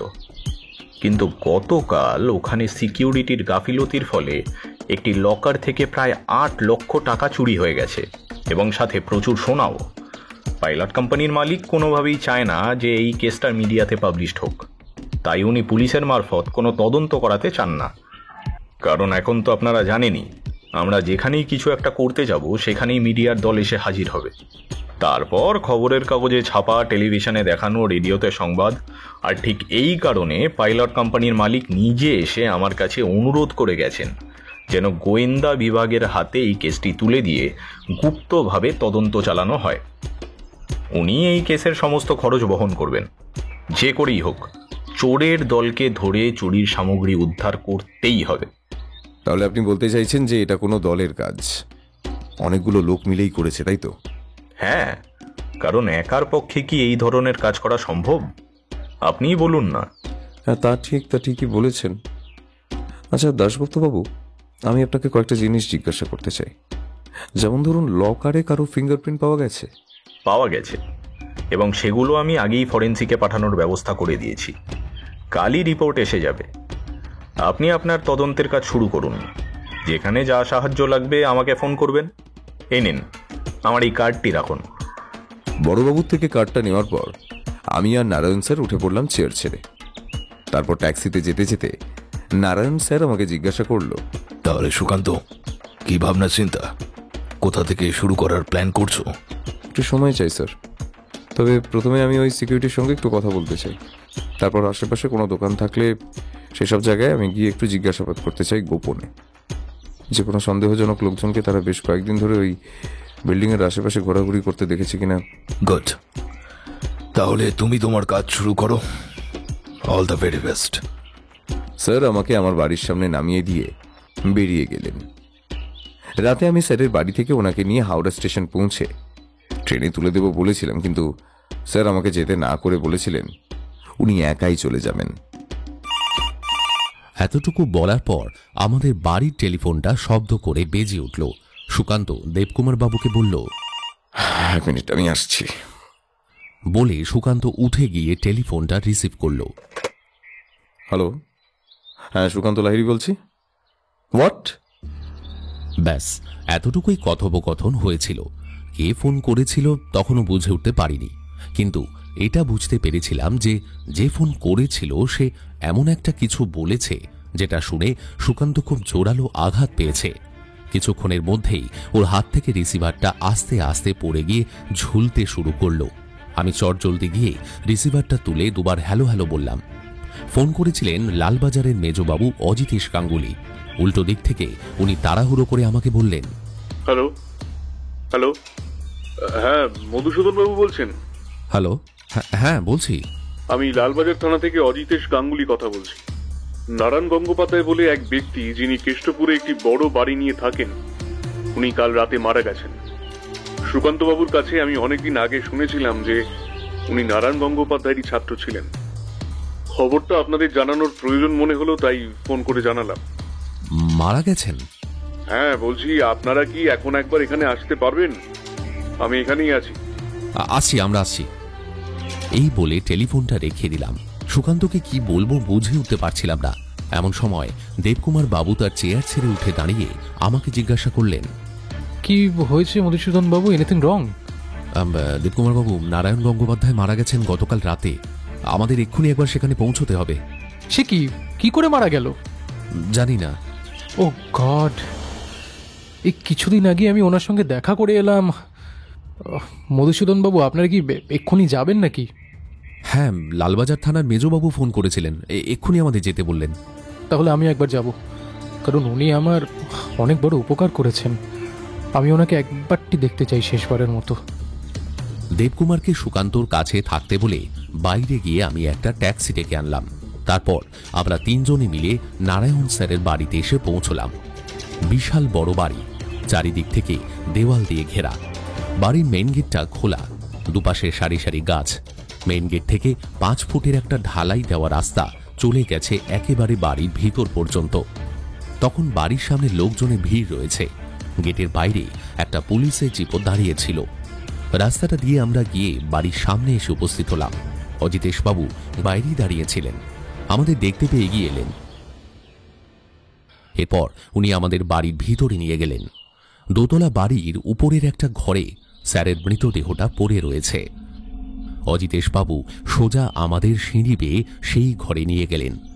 ঘরে প্রবেশ করে আমরা দেখলাম আমাদের শ্রদ্ধেয় নারায়ণ স্যার খাটের উপর নিথরভাবে শুয়ে রয়েছেন, দেহে প্রাণ নেই। সুকান্ত এক পা করে স্যারের দিকে এগিয়ে গিয়ে স্যারের বুকে নিজের মাথা ঠেকিয়ে কাঁদতে শুরু করল। আমি এগিয়ে গিয়ে সুকান্তর কাঁধে হাত দিয়ে সান্ত্বনা জানানোর চেষ্টা করলাম, কিন্তু আমার চোখের জলকেও আমি আটকাতে পারলাম না। সুকান্তর কান্নার কারণ আমি জানি। নারায়ণ স্যারকেও নিজের গুরু মানত। বেশ কিছুক্ষণ পর সুকান্ত নিজেকে কিছুটা সামলে উঠে দাঁড়ালো। ধীর কণ্ঠে অজিতেশবাবুকে জিজ্ঞেস করল, ওনার মৃত্যু কখন ঘটেছে অজিতেশবাবু? কাল রাতে। কিভাবে ঘটল মৃত্যু? সুকান্তবাবু, মৃত্যু কিভাবে ঘটল সেটা জানার পর আপনিও অবাক হয়ে যাবেন। ফরেন্সিক ডিপার্টমেন্ট অনেকক্ষণ আগেই এসেছে এবং ডক্টর পালিত কি বলছেন সেটা আপনি ওনার কাছ থেকে শুনুন। ডক্টর পালিত, একটু এদিকে আসবেন। অজিতেশবাবুর ডাক শুনতে পেয়ে একজন ভদ্রলোক বারান্দার দিক থেকে ঘরের ভিতরে এসে প্রবেশ করলেন। উনি ফরেন্সিক ডাক্তার পালিত। অজিতেশবাবু এবার ডক্টর পালিতকে বললেন, ডক্টর পালিত, ইনি হলেন সুকান্ত লাহিড়ী, ডিটেকটিভ। নারায়ণবাবু মানে যিনি মারা গেছেন এনার শিক্ষক ছিলেন। ও আচ্ছা। এতটুকু বলার পর উনি দেবকুমার বাবুকে একটু জোর গলায় বললেন, বডিতে হাত দেবেন না। দেখলাম দেবকুমার বাবু স্যারের পায়ে হাত দিয়ে প্রণাম করতে যাচ্ছিলেন, কিন্তু ডাক্তারের কথা শুনে উনি পিছিয়ে এলেন। তারপর ডক্টর পালিত অজিতেশবাবুকে প্রশ্ন করলেন, অজিতেশবাবু ইনি কে? উনি আমাদের বন্ধু, আমাদের সঙ্গে এসছেন। অজিতেশবাবু, আপনি মৃতদেহ ছুঁতে মানা করেননি এদের? কেন, কিছু অসুবিধা? কারণ ওনার মৃত্যুটা কোনো স্বাভাবিক মৃত্যু নয়। ওনার শরীরে এক ধরনের বিষ পাওয়া গেছে। এ কথা শুনে আমি আর সুকান্ত দুজনেই প্রায় চমকে উঠলাম। সুকান্ত দৃঢ় কণ্ঠে বলল, কি বলছেন কি? বিষক্রিয়ার কারণে মৃত্যু হয়েছে স্যারের, কিন্তু বিষ দিল কে? দেখুন, সেটা এখনো বুঝে উঠতে পারিনি। ওনার কাল রাতের খাবারের প্লেটও এখানে পড়ে রয়েছে এবং তাতে উচ্ছিষ্ট খানিকটা খাবারও পড়ে রয়েছে। পাশে জলের গ্লাসটাও রয়েছে।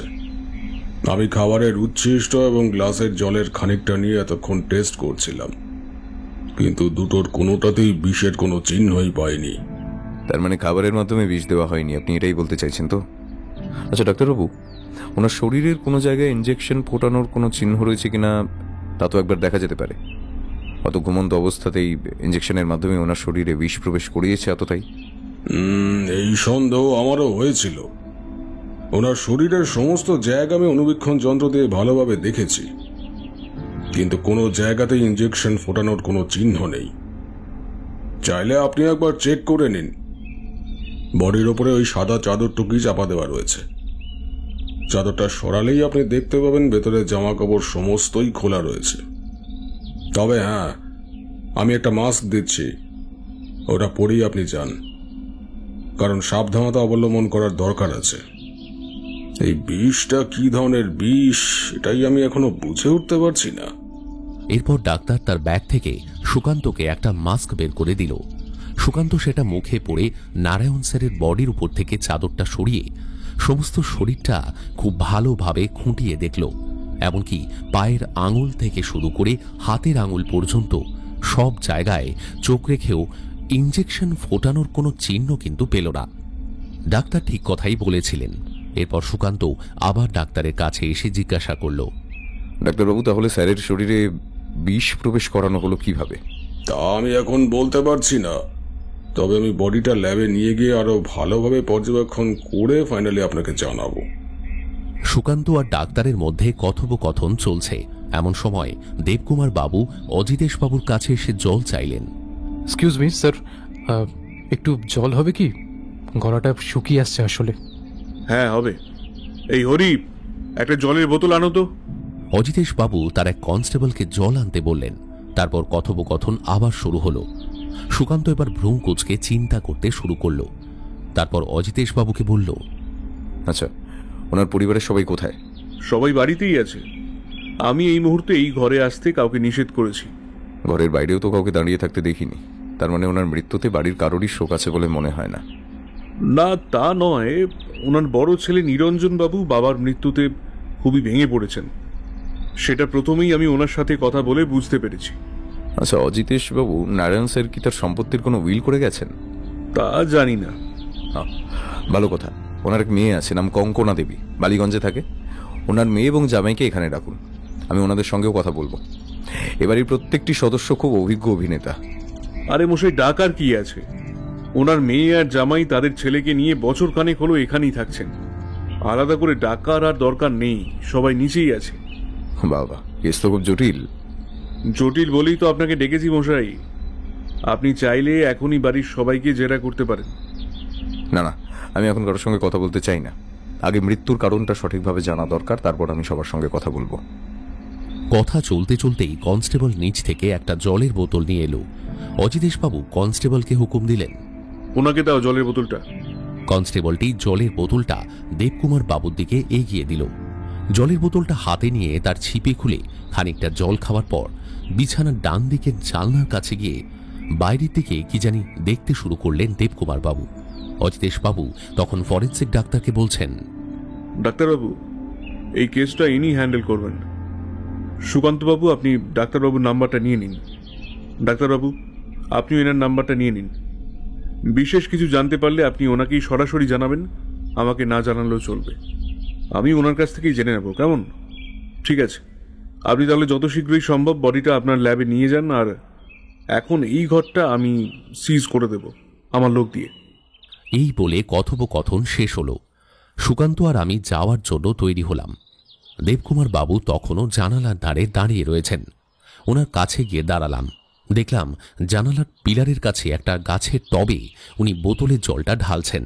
আমি বললাম, দেবকুমার বাবু চলুন। জলের অভাবে গাছ শুকিয়ে যায়, তার মানুষ কি বলবেন বলুন। চলুন চলুন চলুন। এই বলে আমরা তিনজন সেখান থেকে চলে এলাম। হাঁটতে হাঁটতে অজিতেশবাবুকে সুকান্ত বলল, আমি আজ সন্ধ্যের পর এই বাড়িতে আসবো সবাইকে জেরা করতে। যে ট্যাক্সিটা ধরে আমরা এখানে এসেছিলাম সেটাকেই বাইরে অপেক্ষা করতে বলেছিলাম। সেই ট্যাক্সিতে উঠে ফেরার পথে দেবকুমার বাবু অনেক দুঃখ প্রকাশ করলেন। বললেন, আমার মনটা খুব খারাপ জানেন মধুসূদন বাবু। নারায়ণবাবুর বলা গুপ্তধনের সন্ধানে গল্পটা আমার প্রথম সবথেকে জনপ্রিয় গল্প ছিল। গল্পের জন্য উনি আমার কাছ থেকে কোনো রকম পারিশ্রমিকও নেননি। তবে আমি মনে মনে ঠিক করে রেখেছিলাম যে ওনাকে একটা দামি ঘড়ি এবং একটা দামি পারফিউম দেব, আর একটা হলুদ রঙের পাঞ্জাবি গিফট করব। আনফর্চুনেটলি কিছুই হলো না। সেই সুযোগটাও আমাকে দিলেন না উনি। তবে আমি ওনার ছেলেদের কোনো একজনকে কিছু টাকা দেব। আচ্ছা, আপনাদের কথোপকথন শুনে যেটুকু বুঝতে পারছি ওনাকে কেউ একটা খুন করেছে, কিন্তু কে খুন করলো বলুন তো? জানি না, তবে খুব শীঘ্রই জেনে নেব। সুকান্তবাবু, আপনার কাছে আমার একটা বিনীত অনুরোধ রইল। আপনি খুনির সন্ধান পেলে আমাকে অন্তত একবারটি জানাবেন, কারণ আমিও জানতে চাই এরকম একজন সৎ এবং নিষ্ঠাবান মানুষকে কে খুন করলো, আর কেনই বা খুন করলো বলুন তো। ঠিক আছে, জানাবো। চলুন এখন আপনাকে আপনার বাড়িতে নামিয়ে দিয়ে আমরা বাড়ি যাই। এরপর দেবকুমার বাবুকে ওনার বাড়ির সামনে নামিয়ে দিয়ে আমরা আমাদের বাড়ি ফিরে এলাম। বাড়ি এসে পৌঁছনো মাত্রই জামা কাপড় তখনও ছাড়িনি এমন সময় টেলিফোনটা বেজে উঠল। রিসিভারটা আমি তুললাম প্রথমে, তারপর সুকান্তকে ডেকে বললাম, এই সুকান্ত, অজিতেশবাবু ফোন করেছে। সুকান্ত রিসিভারটা কানে লাগিয়ে বলল, হ্যাঁ অজিতেশবাবু বলুন। হ্যাঁ, এই মাত্র এসে পৌঁছেছি। হ্যাঁ, ও ঠিক আছে ঠিক আছে। হ্যাঁ, এখন তাহলে ছাড়ছি। হ্যাঁ, বেশ বেশ। টেলিফোনটা ছাড়তেই আমি সুকান্তকে জিজ্ঞাসা করলাম, আচ্ছা সুকান্ত, নারায়ণ স্যারকে তো খুন করা হয়েছে সেটা বুঝতে পারছি, কিন্তু ফরেন্সিক ডাক্তার যে বলছে ওনার দেহে বিষ পাওয়া গেছে, তুই তো ভালো করে বডিটা দেখলি, আমিও দেখলাম, কিন্তু কোনো জায়গায় ইঞ্জেকশনের ছোঁচ ফোটানোর দাগ কিংবা কোনো রকম আঘাতের চিহ্ন তো দেখতে পেলাম না। আর ওনার খাবার আর জলের গ্লাসেও বিষ নেই, তাহলে শরীরে বিষটা প্রবেশ করলো কিভাবে? আমি ওটাই বুঝতে পারছি না। বডি পোস্টমর্টম হয়ে পুরোপুরি রিপোর্ট না আসা অবধি কিচ্ছু বোঝা যাবে না। তবে আমি ভাবছি অন্য বিষয়। নারায়ণ স্যারকে খুন কে করতে পারে? ওনার পরিবারের কেউ, নাকি ওনার বাইরের কোনো শত্রু? জানিস মধুসূদন, ওনার পরিবারে যতজন সদস্য রয়েছে তাদের কিছু না কিছু কেচ্ছা রয়েছে। নারায়ণ স্যারের টাকা পয়সা এবং বিষয় সম্পত্তি অনেক। ওনার মেজ ছেলে মনোরঞ্জনের সঙ্গে অনেক আগে থেকেই বিচ্ছেদ। মনোরঞ্জন এমনিতেই একটু অন্য ধরনের মানুষ। এর আগেও নারী জড়িত কেসে একবার জেল খেটেছে। সে সময় স্যারের মান সম্মান নষ্ট হয়েছিল বলে স্যার ওকে জেল থেকে বের করতে চাইনি, কিন্তু পরে আমি অনেক করে বুঝিয়ে বলায় স্যার উকিল ধরে আর কি মোটা টাকা খাইয়ে মনোরঞ্জনকে জেল থেকে বার করেছিল। ওনার বড় ছেলে নিরঞ্জন পাক্কা চিটিংবাজ। নিরঞ্জন এক ছেলে ও এক মেয়ে। তবে নিরঞ্জন কাজ কিচ্ছু করতো না। বহু লোকের থেকে টাকা নিয়ে সেই টাকা উড়িয়ে দিয়েছে। কতবার পথে ঘাটে মার খেয়েছে তার ঠিক নেই। স্যার ওনার বড় ছেলেকেও খুব একটা পছন্দ করতেন না। নিরঞ্জনের স্ত্রীর নাম পদ্মাবতী। স্বামীর এই সমস্ত কাণ্ড শোনার পরও তার মুখ দিয়ে একটাও কথা বেরোয় না। খুবই চাপা স্বভাবের মহিলা। নারায়ণ স্যার তার ছোট ছেলের নাম রেখেছিলেন সুরঞ্জন। আমি বহুদিন যাবৎ স্যারের পরিবারের কোনো খবর রাখিনি। সুরঞ্জন একটা প্রাইভেট কোম্পানিতে চাকরি করতো, এটুকুই জানি। এখন সে বিয়ে করেছে কিনা জানতে হবে। আর স্যারের একমাত্র মেয়ে কঙ্কনা, একটি মুসলমান ছেলের সঙ্গে প্রেম ছিল তার। তো নারায়ণ স্যারের কানে এই খবর পৌঁছানো মাত্রই সে তার মেয়ের তড়িঘড়ি বিয়ের ব্যবস্থা করে। কঙ্কনার স্বামীর নাম পবন শেঠ। তাদের এক ছেলে রয়েছে। পবন শেঠ একটি ছোট্ট কোম্পানিতে চাকরি করত। কঙ্কনার প্রথম থেকেই তাকে পছন্দ নয়, কিন্তু এখন তো শুনলাম তারা বছরখানেক আগে থেকে এই স্যারের বাড়িতেই এসে গেছে। বাবা, এ তো পুরো জলঘোলা কেস। আচ্ছা, তুই কি এই বাড়ির লোকেদের কাউকে সন্দেহ করছিস? সন্দেহ আমি অবশ্যই করছি, কিন্তু তার আগে কয়েকটা বিষয় পরিষ্কারভাবে জানতে হবে। নারায়ণ স্যার পাকাপোক্ত মানুষ ছিলেন। নিশ্চয়ই উনি কোনো উইল তৈরি করেছিলেন ওনার এই বিষয় সম্পত্তি নিয়ে। এই বিষয়টা আমাদের একবার খুঁটিয়ে দেখতে হবে। আগে ওনার মৃত্যুর পর্যাপ্ত কারণটা খুঁজে পাই, তারপর তদন্ত শুরু করব। বিকেল 4টে কি 5টার মধ্যে পোস্টমর্টম রিপোর্ট তৈরি হয়ে যাওয়ার কথা। স্যারের শরীরে বিষের প্রয়োগ কিভাবে হলো সেটা জানা অত্যন্ত জরুরি। তাই ডক্টর পালিতের ফোনের অপেক্ষায় আমাদের থাকতে হবে। এরপর দিনের আলো ফুরিয়ে সন্ধে নামল। প্রায় ওই 7:30টার দিকে ডক্টর পালিতে ফোন এলো। সুকান্ত রিসিভ করলো ফোনটা। হ্যালো, সুকান্ত বাবু বলছেন? বলছি। আমি ডক্টর পালিত। ও ডক্টর পালিত, হ্যাঁ বলুন। নারায়ণ গঙ্গোপাধ্যায়ের মৃতদেহের পোস্টমর্টম করে যেটুকু বুঝতে পারলাম, ওনার শরীরে যে বিষ প্রবেশ করানো হয়েছে সেটি একটি অ্যান্টিক ধরনের বিষ। এই বিষ বাজারের কোথাও কিনতে পাওয়া যায় না। এই বিষের নাম কি সেটা আমি বুঝে উঠতে পারছি না এখন অব্দি, কিন্তু এটা বুঝতে পারছি যে এটা খুব মারাত্মক এক ধরনের বিষ। বুঝলাম, কিন্তু স্যারের শরীরে বিষের প্রয়োগ কিভাবে করা হয়েছে? দেখুন, এটাও আমি বুঝতে পারছি না যে ওনার শরীরে কিভাবে বিষ প্রয়োগ করা হলো, কারণ আমি আবারও ওনার শরীর পুঙ্খানুপুঙ্খভাবে সার্চ করে দেখেছি। শরীরের কোনো জায়গায় ছোট একটা আঘাতেরও কোনো চিহ্ন নেই, এমনকি কোনো ক্ষত চিহ্ন নেই। ওনার মৃত্যুর রহস্যটা খুবই ভাবিয়ে তুলেছে আমাকে। I am sorry mister Lairi, আমি আপনার জন্য খুব একটা বেশি সুবিধা করে দিতে পারলাম না। না, ঠিক আছে ডক্টর পালিত। বাই দ্য ওয়ে, আপনি কি তদন্ত শুরু করে দিয়েছেন? না, পোস্টমর্টম রিপোর্টের অপেক্ষাই করছিলাম। আচ্ছা, বডি ডিসচার্জ কবে হবে? বডি ডিসচার্জ এই মুহূর্তে করতে পারবো না মিস্টার লাইরি, কারণ মৃত্যুর পুঙ্খানুপুঙ্খ ব্যাখ্যা না পাওয়া অব্দি বডি ছাড়া যাবে না। আপনি আপনার তদন্তের কাজ শুরু করে দিতে পারেন। আমি যদি কিছু জানতে পারি তাহলে আপনাকে ফোন করে জানাবো। সুকান্ত রিসিভারটা নামিয়ে রাখতেই আমি ওকে জিজ্ঞাসা করলাম, কিরে ডক্টর পালিত কি বললেন? ও সমস্ত ব্যাপারটাই আমাকে খুলে বলল। তারপর গায়ে একটা হাফাতা জামা আর প্যান্ট গলিয়ে আমাকেও তৈরি হয়ে নিতে বলল। গন্তব্য নারায়ণ স্যারের বাড়ি। তদন্ত শুরু। বাড়ির সামনে এসে গাড়ি থেকে নেমে দেখি বাড়ির গেটের সামনে একজন কনস্টেবল লাঠি হাতে দাঁড়িয়ে আছে। আমরা দুজন তার কাছে এগিয়ে গেলাম। সুকান্ত কনস্টেবলকে বলল, অজিতেশ বাবু কি আপনাকে এখানে থাকতে বলেছেন? হ্যাঁ, আমাকে থাকতে বলেছে। এখানে থাকতে হবে না, প্রয়োজন নেই। যে কোনই সে অত্যন্ত চালাক, এত সহজে সে পালিয়ে যাবে না। যদি তার পালিয়ে যাওয়ারই হতো তাহলেও এত বুদ্ধি লাগিয়ে সে খুন করতো না। এমনি সাধারণ পদ্ধতিতে খুন করে পালিয়ে যেত। আপনি এখন আমাদের সঙ্গে একটু ভেতরে আসুন। আমি এই বাড়ির প্রত্যেককে কিছু জিজ্ঞাসাবাদ করব, তারপর আপনাকে লালবাজারে নামিয়ে দিয়ে আমরাও বাড়ি চলে যাব। কনস্টেবলটির নাম সুকুমার। সুকুমারবাবু আজ সকালে আমাদেরকে দেখেছেন এবং এও জানেন যে এই মার্ডার কেসটা আমরা হ্যান্ডেল করছি। আমি প্রথমেই বলেছি, মেইন গেট থেকে দুপাশের বাগানের মাঝখানের রাস্তা ধরে বেশ কিছুটা হেঁটে যাওয়ার পর পড়বে বাড়ি। বাড়ির সামনে গিয়ে সুকুমারবাবু বলে উঠলেন, সুকান্তবাবু, প্রথমে এই বাড়ির কাকে জিজ্ঞাসাবাদ করবেন? নিরঞ্জনবাবু এবং তার স্ত্রী পদ্মাবতী। নিরঞ্জন বাবু এবং পদ্মাবতী দেবীর ঘর দোতলায়, নারায়ণ স্যারের ঘরের ডান পাশের ঘরটাই। সুকুমার বাবু টর্চ আর লাঠি হাতে আগে চললেন, আমরা ওনার পিছনে। সিঁড়ি দিয়ে উপরে উঠে দরজার সামনে এসে টোকা দিলেন সুকুমার বাবু। দরজা খুললেন নিরঞ্জন বাবু। সুকুমার বাবু বললেন, এনারা আপনাকে কিছু প্রশ্ন করতে এসেছেন। আসুন, ভেতরে আসুন। আমার মনে একটা প্রশ্ন জেগে উঠেছে। সুকান্ত আমাকে আগেই জানিয়েছিল যে এই বাড়ির সকলেই তাকে চিনত। এত বছর পর নিরঞ্জনবাবু কি সুকান্তকে চিনতে পেরেছেন? কিছুক্ষণের মধ্যেই স্পষ্ট জানতে পারলাম, হ্যাঁ, উনি সুকান্তকে চিনতে পেরেছেন। আরে সুকান্ত না? হ্যাঁ নিরঞ্জন দা। কেমন আছো ভাই তুমি?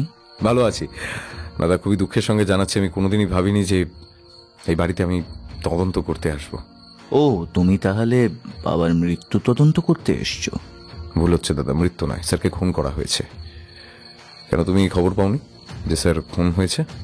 হ্যাঁ, ইন্সপেক্টর অজিতেশ বাবু আমাকে জানিয়েছেন বটে, তবে আমি ভাবছি বাবাকে খুনটা করলো কি? এই প্রশ্নটা আমিও তোমাকে করতে চাই দাদা। স্যারকে খুন কে করলো? যা বাবা, আমি কিভাবে জানবো? এমনকি কিভাবে বাবাকে মারা হয়েছে সেটা পর্যন্ত আমার কাছে এখনো স্পষ্ট নয়। সে কথা থাক নিরঞ্জন দা। আচ্ছা, আমাকে একটা কথার উত্তর দেবে? স্যার কি ওনার সমস্ত বিষয় সম্পত্তি নিয়ে কোনো উইল করে গেছেন? উইল? কথাটা শুনে নিরঞ্জন বাবু একটু ইতস্তত করতে লাগলেন। সুকান্ত আবার বলল, হ্যাঁ, উইল। বাবা বেশ কিছুদিন আগে একটা উইল করেছিলেন বটে, কিন্তু তারপর আবার নাকি ওনার মত পাল্টেছিল। দ্বিতীয়বার উইল করেছিলেন কিনা তা আমার জানা নেই। কিন্তু তুমি প্রথমবারের উইল সম্বন্ধে জানলে কি করে? আমি কি করে জানলাম? বাবা নিজেই আমাকে বলেছিলেন, এমনকি প্রথমবারের উইলের কাগজটা বাবা আমার কাছেই রেখেছিলেন। সে কাগজটা কোথায়? ওটা আমার কাছেই রয়েছে। আমি ওই কাগজটা দেখতে চাই। নিরঞ্জন বাবু আর একটিও বাক্য ব্যয় না করে কয়েক সেকেন্ড সুকান্তর দিকে একভাবে তাকিয়ে রইলেন। তারপর পিছন ঘুরে ওনার ঘরের কোণে থাকা একটা আলমারির কাছে গিয়ে আলমারিটা খুলে বেশ কিছু কাগজপত্র নাড়াঘাটার পর একটা সাদা কাগজ নিয়ে এসে সুকান্তর হাতে দিলেন। সুকান্ত পুরোটা পড়ল, তারপর নিরঞ্জনবাবুকে বলল, এখানে তো সব থেকে কম সম্পত্তির ভাগ তোমার নামে, এর কারণ? না, আমি জানি না। ঘরে প্রবেশ করা মাত্রই দেখেছিলাম একজন স্ত্রীলোক বিছানায় নিদ্রারত অবস্থায় রয়েছেন। ইনি পদ্মাবতী দেবী। ওনার পাশে একটা 7 থেকে 8 বছর বয়সী বাচ্চা মেয়েও শুয়ে রয়েছে। আমাদের কথোপকথন শুনে ঘুম ভেঙে পদ্মাবতী দেবী এবার উঠে বসলেন। তারপর ওনার স্বামীকে জিজ্ঞাসা করলেন, কি ব্যাপার, কে এসেছে গো? নিরঞ্জন বাবু তার স্ত্রীকে উঠতে দেখে বললেন, আহা, তুমি উঠে পড়লে কেন? তোমার শরীর একেবারেই খারাপ, এখন তোমার বিশ্রামের প্রয়োজন। ততক্ষণে পদ্মাবতী দেবীর নজর পড়েছে সুকান্তের উপর। তিনি বলে উঠলেন, এ কে গো? একে খুব চেনা চেনা লাগছে। নিরঞ্জন বাবু এবার তড়িঘড়ি তার স্ত্রীর পাশে বসে তাকে বললেন, এ হলো সুকান্ত, সুকান্ত লাহিড়ী। আমাদের বাড়িতে আসতো, তোমার মনে নেই? ও হ্যাঁ হ্যাঁ, সুকান্তই বটে। নমস্কার বড় বৌদি, আপনার কি শরীর খারাপ? হ্যাঁ, আজ সকাল থেকেই ওর খুব জ্বর। আসলে বাবার মৃত্যুর খবরটা শোনার পর থেকেই ওর এই অবস্থা। নিরঞ্জন দা, আপনাদের ছেলের বয়স তাহলে এখন কত হলো? কে? শুভেন্দু? ওর বয়স এখন 18 হবে। কই, তাকে তো দেখতে পাচ্ছি না। ও একটু বাইরে গেছে, আসলে ওর এক বন্ধুর বাড়িতে গেছে। ইয়াং ছেলে, বুঝতেই তো পারছো। ঠিক আছে নিরঞ্জন দা, আমি এই উইলের কাগজটা একদিনের জন্য আমার কাছে রাখলাম। হ্যাঁ, আচ্ছা, নিচে ওই যে সাক্ষীর জায়গায় চণ্ডীচরণ দত্ত নামক ব্যক্তির স্বাক্ষর দেখতে পাচ্ছি, ইনি কে? উনি বাবার বন্ধু। ঠিক আছে, এখন আসি, পরে আবার আসবো। এই বলে আমরা বেরিয়ে এলাম। ঘর থেকে বেরিয়ে আসার পর সুকান্ত সুকুমার বাবুকে বলল, সুকুমার বাবু, এবার মনোরঞ্জন বাবুর ঘরে চলুন। মনোরঞ্জন গঙ্গোপাধ্যায় নারায়ণ স্যারের মেজ ছেলে। ওনার ঘর স্যারের ঘরের ঠিক বাঁ পাশে। নিরঞ্জনবাবুর ঘর থেকে বেরিয়ে একটা ঘর, মানে স্যারের ঘরে বারান্দাটা পার হই আমরা আবার দরজায় কড়া নাড়লাম। দরজা খুললেন একজন মহিলা, মনোরঞ্জন বাবুর স্ত্রী সুরেখা দেবী। তাকে দেখতে পেয়ে সুকুমার বাবু বললেন, আপনার শ্বশুরের খুনের তদন্ত এনারাই করছেন। এনারা আপনাকে এবং আপনার স্বামীকে যা যা জিজ্ঞাসা করবে তার সঠিক উত্তর দেবেন। আসুন।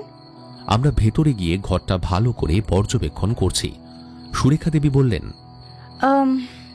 কি জিজ্ঞাসা করবেন তাড়াতাড়ি করুন, আমার কাছে বেশি সময় নেই। মনোরঞ্জন দা কোথায়? তাকে তো ঘরে দেখছি না। ও নিচের ঘরেই আছে। নিচের ঘরে কেন? সেটা ওকে গিয়ে জিজ্ঞাসা করুন। আচ্ছা সুরেখা দেবী, আপনার শ্বশুরকে নিশ্চয়ই খুন করা হয়েছে, তা আপনি শুনেছেন?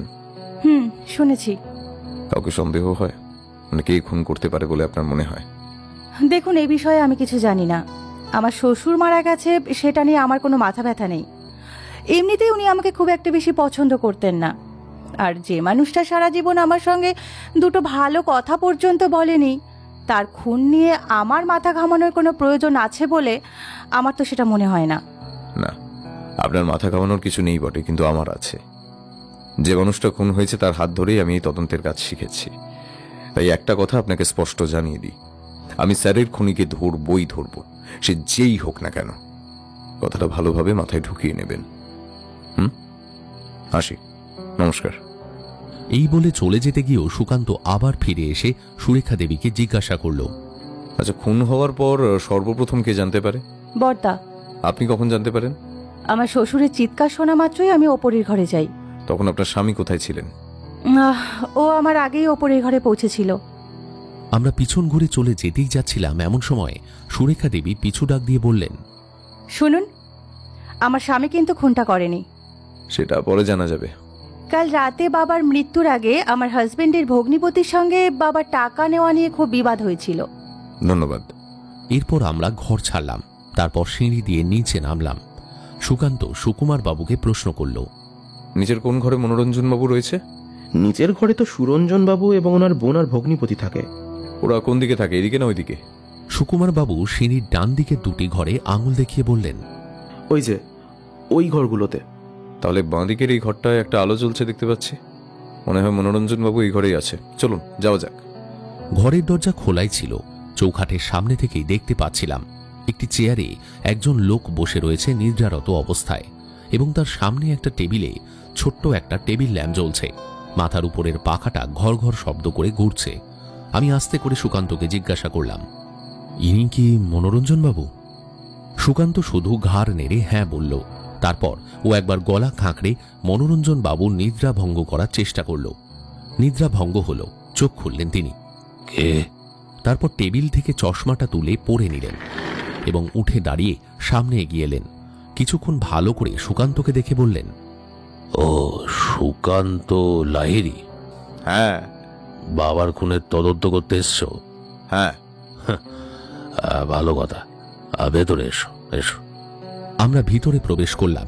সুকান্ত জিজ্ঞাসা করল, মনোরঞ্জন দা, আমি জানি তুমি খুব ঘোর প্যাচ মার্কা লোক নও, সরাসরি তোমাকে কিছু কথা জিজ্ঞেস করছি।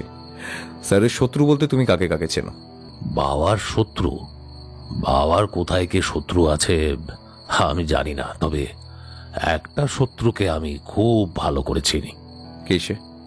আমি না, যদিও আমার বাবার শত্রু নই, কিন্তু উনি আমাকে তেমনটাই মনে করতেন।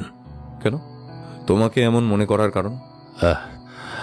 দেখো, কি কারণ আমার জানা নেই, তবে উনি একখানা উইল করেছিলেন, যে উইলে উনি আমাকে তার সমস্ত সম্পত্তি থেকে বঞ্চিত করেছিলেন।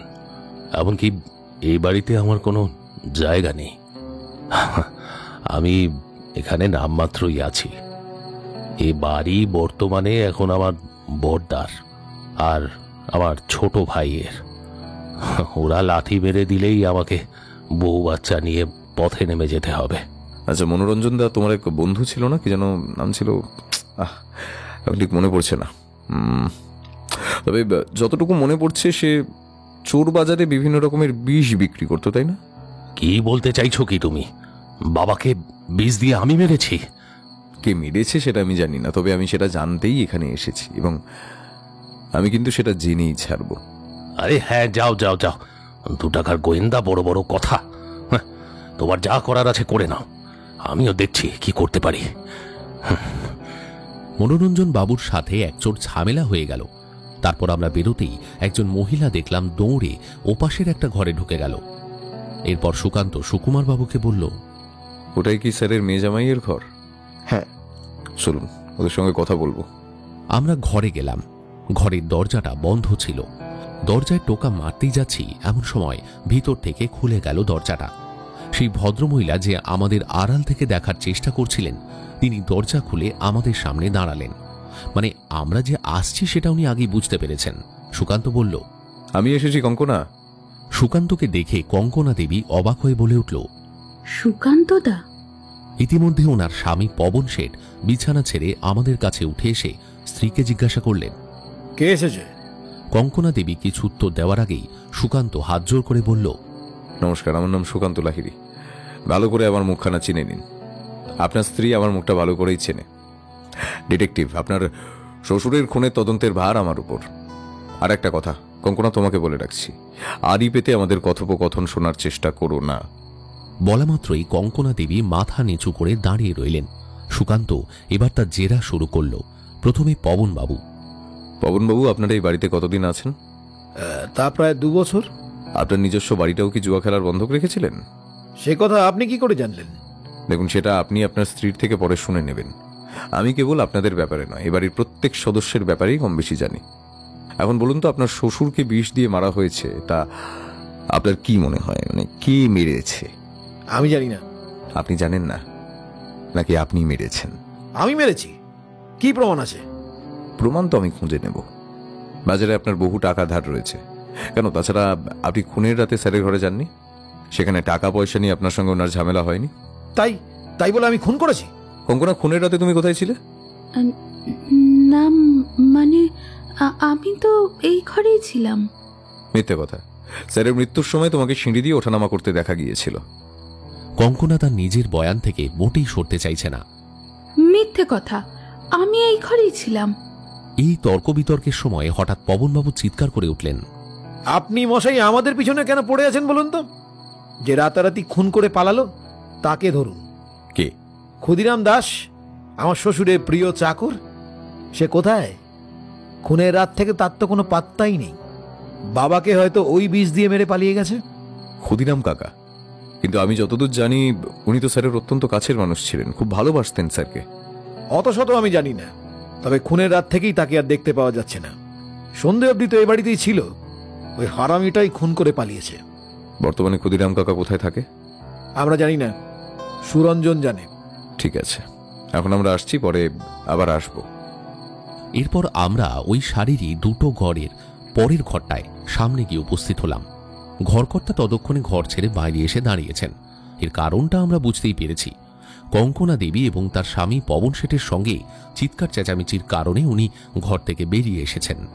ইনি হলেন এই বাড়ির ছোট ছেলে সুরঞ্জন গঙ্গোপাধ্যায়। আগেই বলেছি, সুকান্তকে এই বাড়ির সবাই চেনে, তাই ওকে দেখা মাত্রই সুরঞ্জন বাবু উদ্গ্রীব হয়ে বললেন, আরে সুকান্তদা, কি ব্যাপার, তুমি হঠাৎ এতদিন পর? আসতে হলো ভাই, স্যারের মার্ডার কেস ইনভেস্টিগেশন আমি করছি। আর ইনভেস্টিগেশন করেই কি লাভ? বাবা কি আর ফিরে আসবেন?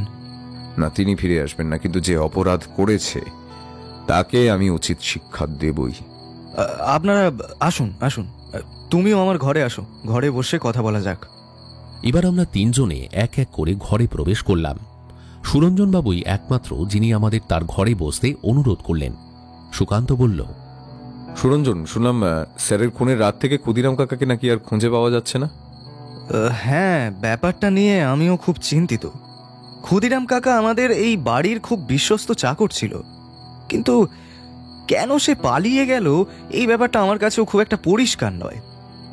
একবার ভাবছি বাবাকে কি খুন ক্ষুদিরাম কাকাই করেছে, তারপর ভাবছি বাবাকে তো বিষ দিয়ে হত্যা করা হয়েছে।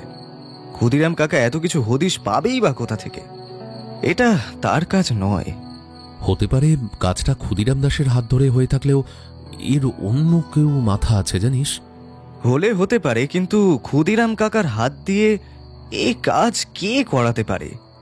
দেখো সুরঞ্জন, এই বাড়ির মধ্যে আমি যদি কাউকে বিশ্বাস করে থাকি সেটা হলো তুমি। তাই তোমাকে বিশেষ কিছু প্রশ্ন আমি জিজ্ঞেস করছি, যেগুলো আমি বাকিদের কাউকেই করিনি, কারণ কেউই এর সঠিক উত্তর দেবে না, সেটাও আমি জানি। তুমি আমাকে এইটুকু বলো, স্যারের মৃত্যুর রাতে কি হয়েছিল? সেদিন সন্ধ্যের পর বাবার শরীরটা খুব একটা ভালো ছিল না, তাই তিনি নিজের ঘরেই ছিলেন। ওই 8:30 নাগাদ তিনি ক্ষুদিরাম কাকাকে ডেকে বললেন তার খাবার ঘরে দিয়ে যেতে। বাবার বয়স হয়েছে, তাই রাতে তিনি অল্পই খাওয়া দাওয়া করতেন। তারপর আধ ঘন্টা হতে না হতেই, মানে ওই 9টার দিক করে, বাবার ঘরে হুড়মুড় করে কাঁচ ভাঙা শব্দ শুনতে পাই। আমি যখন নিচ থেকে বেরিয়ে সিঁড়ি দিয়ে উঠছি, তখন দেখলাম কঙ্কনা সিঁড়ি দিয়ে তাড়াহুড়ো করে নামছে, আর ওই দিক থেকে বড়দা আসছে। আমি আর বড়দা দুজনেই যখন বাবার ঘরে গিয়ে ঢুকলাম, তখন বাবা নিজের বিছানা ছেড়ে একটা দেওয়ালের দিকে গিয়ে যন্ত্রণায় ছটপট করছে। সঙ্গে সঙ্গে আমি দৌড়ে গিয়ে বাবাকে ধরে বিছানায় নিয়ে এলাম। বাবা তখনও যন্ত্রণায় বড় বড় নিঃশ্বাস ফেলছেন। আমি জিজ্ঞাসা করলাম, বাবা কি হয়েছে আপনার? কষ্ট হচ্ছে? কোথায় কষ্ট হচ্ছে? বাবা কোনো কথা বলতে পারলেন না। পাশের টেবিল থেকে বড়দা ততক্ষণে জলের গ্লাসটা নিয়ে এসে বাবার মুখে জল খাওয়ানোর চেষ্টা করলো, কিন্তু বাবা ঠিক করে জলও খেতে পারলেন না। তারপরে এক ঝটকায় বাবার পুরো শরীরটা একেবারে স্তব্ধ হয়ে গেল। আচ্ছা, স্যারের মৃত্যুর আগে গ্যাজলা জাতীয় কিছু ওনার মুখ থেকে কি বেরিয়ে এসেছিল? না, তেমন তো কিছু বেরিয়ে আসেনি। সুরঞ্জন, আরও একটা কথা, আমরা যখন প্রথমে এখানে এলাম তখন এসে দেখি স্যারের ঘরের সবগুলো জানালা বন্ধ অবস্থায় রয়েছে। ওগুলো বন্ধ ছিল কেন? দেখো সুকান্তদা, আগের দিন রাতে খুব বৃষ্টি হয়েছিল, এমনকি কাল রাতেও বৃষ্টি হচ্ছিল বেশ ভালোই। বাবার বয়স হয়েছে, আর পরের দিন ওয়েদার ভালোই ঠান্ডা ঠান্ডা ছিল, তাই রাত্রে শোবার আগে হয়তো জানালাগুলো দিয়ে শুয়েছিলেন। ও হ্যাঁ, আর একটা ব্যাপার, বাবার মৃত্যুর আগের দিন রাতে যখন খুব বৃষ্টি হচ্ছিল তখন বেশ কিছুক্ষণের জন্য লোডশেডিং হয়ে যায়। লোডশেডিং এর আগে অবধি বাবা তার ঘরেই ছিলেন, তখনও জানলাগুলো খোলাই ছিল, কিন্তু অন্ধকার হয়ে যাওয়ায় তিনি একটা লণ্ঠন জাতীয় আলো নিতে নিচে নেমেছিলেন। তারপর আলো নিয়ে নিজের ঘরে প্রবেশ করে খুব জোর চিৎকার করে ওঠেন। আমরা 3 ভাই তখন টর্চ, হ্যারিকেন, যার হাতে যেটা ছিল সবকিছু নিয়ে বাবার ঘরে দৌড়ে যাই। কি হয়েছে বাবাকে জিজ্ঞাসা করতে বাবা দক্ষিণের একটা জানলা দেখিয়ে বলে ওখানে নাকি কেউ দাঁড়িয়েছিল। তখন কিন্তু ঝড় এবং বৃষ্টি খুব পরিমাণেই হয়ে চলেছে। তাও আমি গিয়ে টর্চের আলো ফেলে নিচের বাগানটা ভালোভাবে দেখলাম, কিন্তু কোথাও কাউকে দেখতে পেলাম না আমি। বাবার বক্তব্য চোর এসেছিল। বোধহয় পরদিন বাবা নিজেই ভয়ে সব জানলা বন্ধ করে দিয়েছিলেন ঘরের। চোর এসেছিল? তার মানে গত 2 দিন আগে এই বাড়ি থেকে কি কিছু চুরি হয়েছে? না, চুরি কিছু হয়নি, কিন্তু চুরি করার চেষ্টা করেছিল চোর। বাবার ঘরে একটা ডায়মন্ড ছিল, যেটা বাবা রাজস্থানের একটা কেস সলভ করায় সেই ব্যক্তি খুশি হয়ে বাবাকে উপহার দিয়েছিল। হ্যাঁ, আমি জানি সেই সময় রাজস্থানের ওই কেসের ব্যাপারে স্যার আমাকেই সমস্তটা বলেছিলেন। হিরেটাও আমাকে দেখিয়েছিলেন একবার। কিন্তু বাবার মৃত্যুর পর থেকে সেটা আর পাওয়া যাচ্ছে না। সে কি সুরঞ্জন, তোমার কোনো ধারণা আছে ওই হিরেটা ঐতিহাসিক যুগের হিরে? স্যার আমাকে শুনিয়েছিলেন কোনো এক সময় মারাঠা ছত্রপতি শাহজি খুশি হয়ে এই হিরে তার পেশোয়া বাজিরাও বাল্লালকে দিয়েছিলেন। আর স্যার রাজস্থানের যে রাও পরিবারের কেস সলভ করেছিলেন তারা ওই পেশোয়ারদেরই বংশধর। বংশ পরম্পরায় সেই হিরে রাওদের পরিবারেই ছিল। ওই রাও পরিবারের কর্তা খুশি হয়ে স্যারকে ওই দুর্লভ জিনিস উপহার দিয়েছিলেন। বর্তমানে সেই হিরের দাম 20 থেকে 25 লক্ষ টাকারও বেশি হবে। বাবার মৃত্যুর পর পুলিশ বাবার ঘরে পুরো খানা তল্লাশি করেও হিরেটা কোথাও পায়নি। পুলিশ কি জানতো হিরের চুরির ব্যাপারটা? না, আমরা কেউই পুলিশকে বলিনি যে বাবার ঘরে হিরে ছিল। আচ্ছা সুকান্তদা, বাবার খাবারে কি বিষ দেওয়া হয়েছিল? না, থালায় পড়ে থাকা অবশিষ্ট খাবার এবং গ্লাসের পানীয় জল দুটোই ফরেন্সিকের লোকেরা চেক করে দেখেছে, দুটোর কোনোটাতেই বিষ পাওয়া যায়নি। তাহলে বাবার শরীরে বিষ পাওয়া গেল কিভাবে? সেটা এখনো জানা যায়নি, জানতে পারলে তোমাকে জানাবো। ঠিক আছে, এখন তাহলে আমরা আসি। চলুন সুকুমার বাবু। বাড়ি থেকে বের হতেই সুকুমার বাবু সুকান্তকে প্রশ্ন করল, কি বুঝলেন? তেমন কিছু বুঝিনি, আর এত তাড়াতাড়ি বোঝা সম্ভব নয়। কি বলছেন? আমার কাছে ব্যাপারটা তো পরিষ্কারই মনে হচ্ছে। যেমন? ওই যে বাড়ির চাকর ক্ষুদিরাম, ওই তো খুন করে পালিয়ে গেছে বলেই মনে হচ্ছে। না হলে কাল তো ঝড় জলের রাতেও বাড়ি ছেড়ে পালিয়ে যাবে কেন? সুকান্ত এই প্রসঙ্গে কোনো কথাই বলল না, শুধু বলল, ঝড় বৃষ্টি, তাই তো? ঠিকই বলেছেন। স্যারের ঘরের যে জানালার কাছে চোর এসেছিল সেই জানালার নিচের জমিটুকু ঘাসমুক্ত রয়েছে। কাল রাতে বৃষ্টি হওয়ার কারণে সেখানকার মাটি কাদা হয়ে গেছে। দক্ষিণের জানালা দিয়ে আমি দেখেছি আজ সকালে। চলুন তো সেখানে একবার যাওয়া যাক। এই বলে আমরা বাগানের পথ ধরে হাঁটতে হাঁটতে বাঁক নিয়ে বাড়ির পিছন দিকে পৌঁছলাম। সুকান্ত বলল, সুকুমার বাবু, আপনার কাছে টর্চ আছে না? হ্যাঁ আছে তো, এই নিন। সুকুমার বাবু টর্চটা সুকান্তের হাতে দিল। টর্চ জ্বালা হলো। টর্চের আলোয় কেবল একজোড়া জুতোর ছাপ কাদা মাটির উপর দেখা গেল। সুকান্ত বলল, আশেপাশে আর কোনো জুতোর ছাপ কিন্তু দেখা যাচ্ছে না, কেবল এই একজোড়া জুতোর ছাপ দেখা যাচ্ছে। আর একেবারেই সেটা স্যারের ওই জানালার নিচ বরাবরই রয়েছে। ভালো করে দেখুন তো সুকুমার বাবু, জুতোটা কত নম্বর জুতো সেটা পর্যন্ত স্পষ্ট বোঝা যাচ্ছে। হ্যাঁ, 6 নম্বর জুতো। 6 নম্বর নয় সুকুমারবাবু, ওটা 9 নম্বর।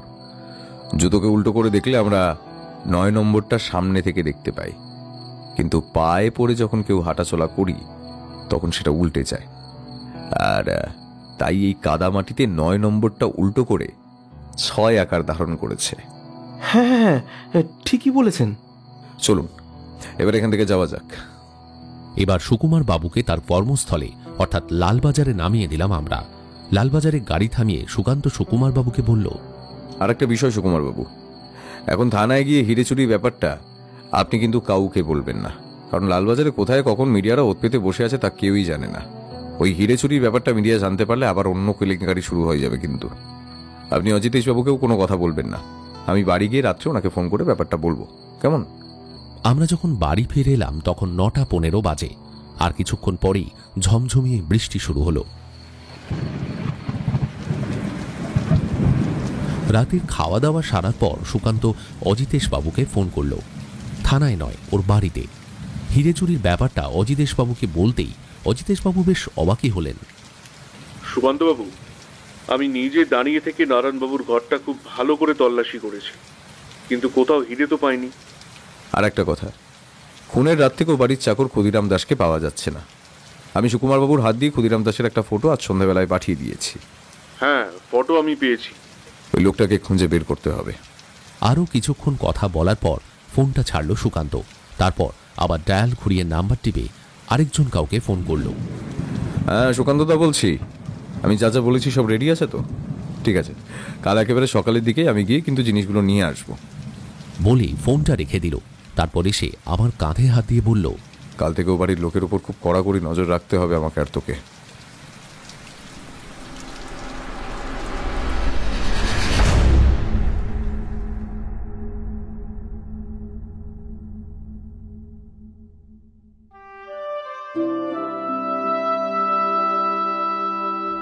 কেমন লাগছে বন্ধুরা? রহস্য কিন্তু জমে উঠেছে। সুকান্ত কি পারবে মধুসূদনকে সঙ্গে নিয়ে এই রহস্যের জট ছাড়াতে? জানতে হলে শুনতে হবে গল্পের অন্তিম পর্ব। আগামীকাল রাত ঠিক 8টায় হাজির হব গল্পের অন্তিম পর্ব নিয়ে। আজকের মতো এখানেই শেষ। সবাই ভালো থেকো।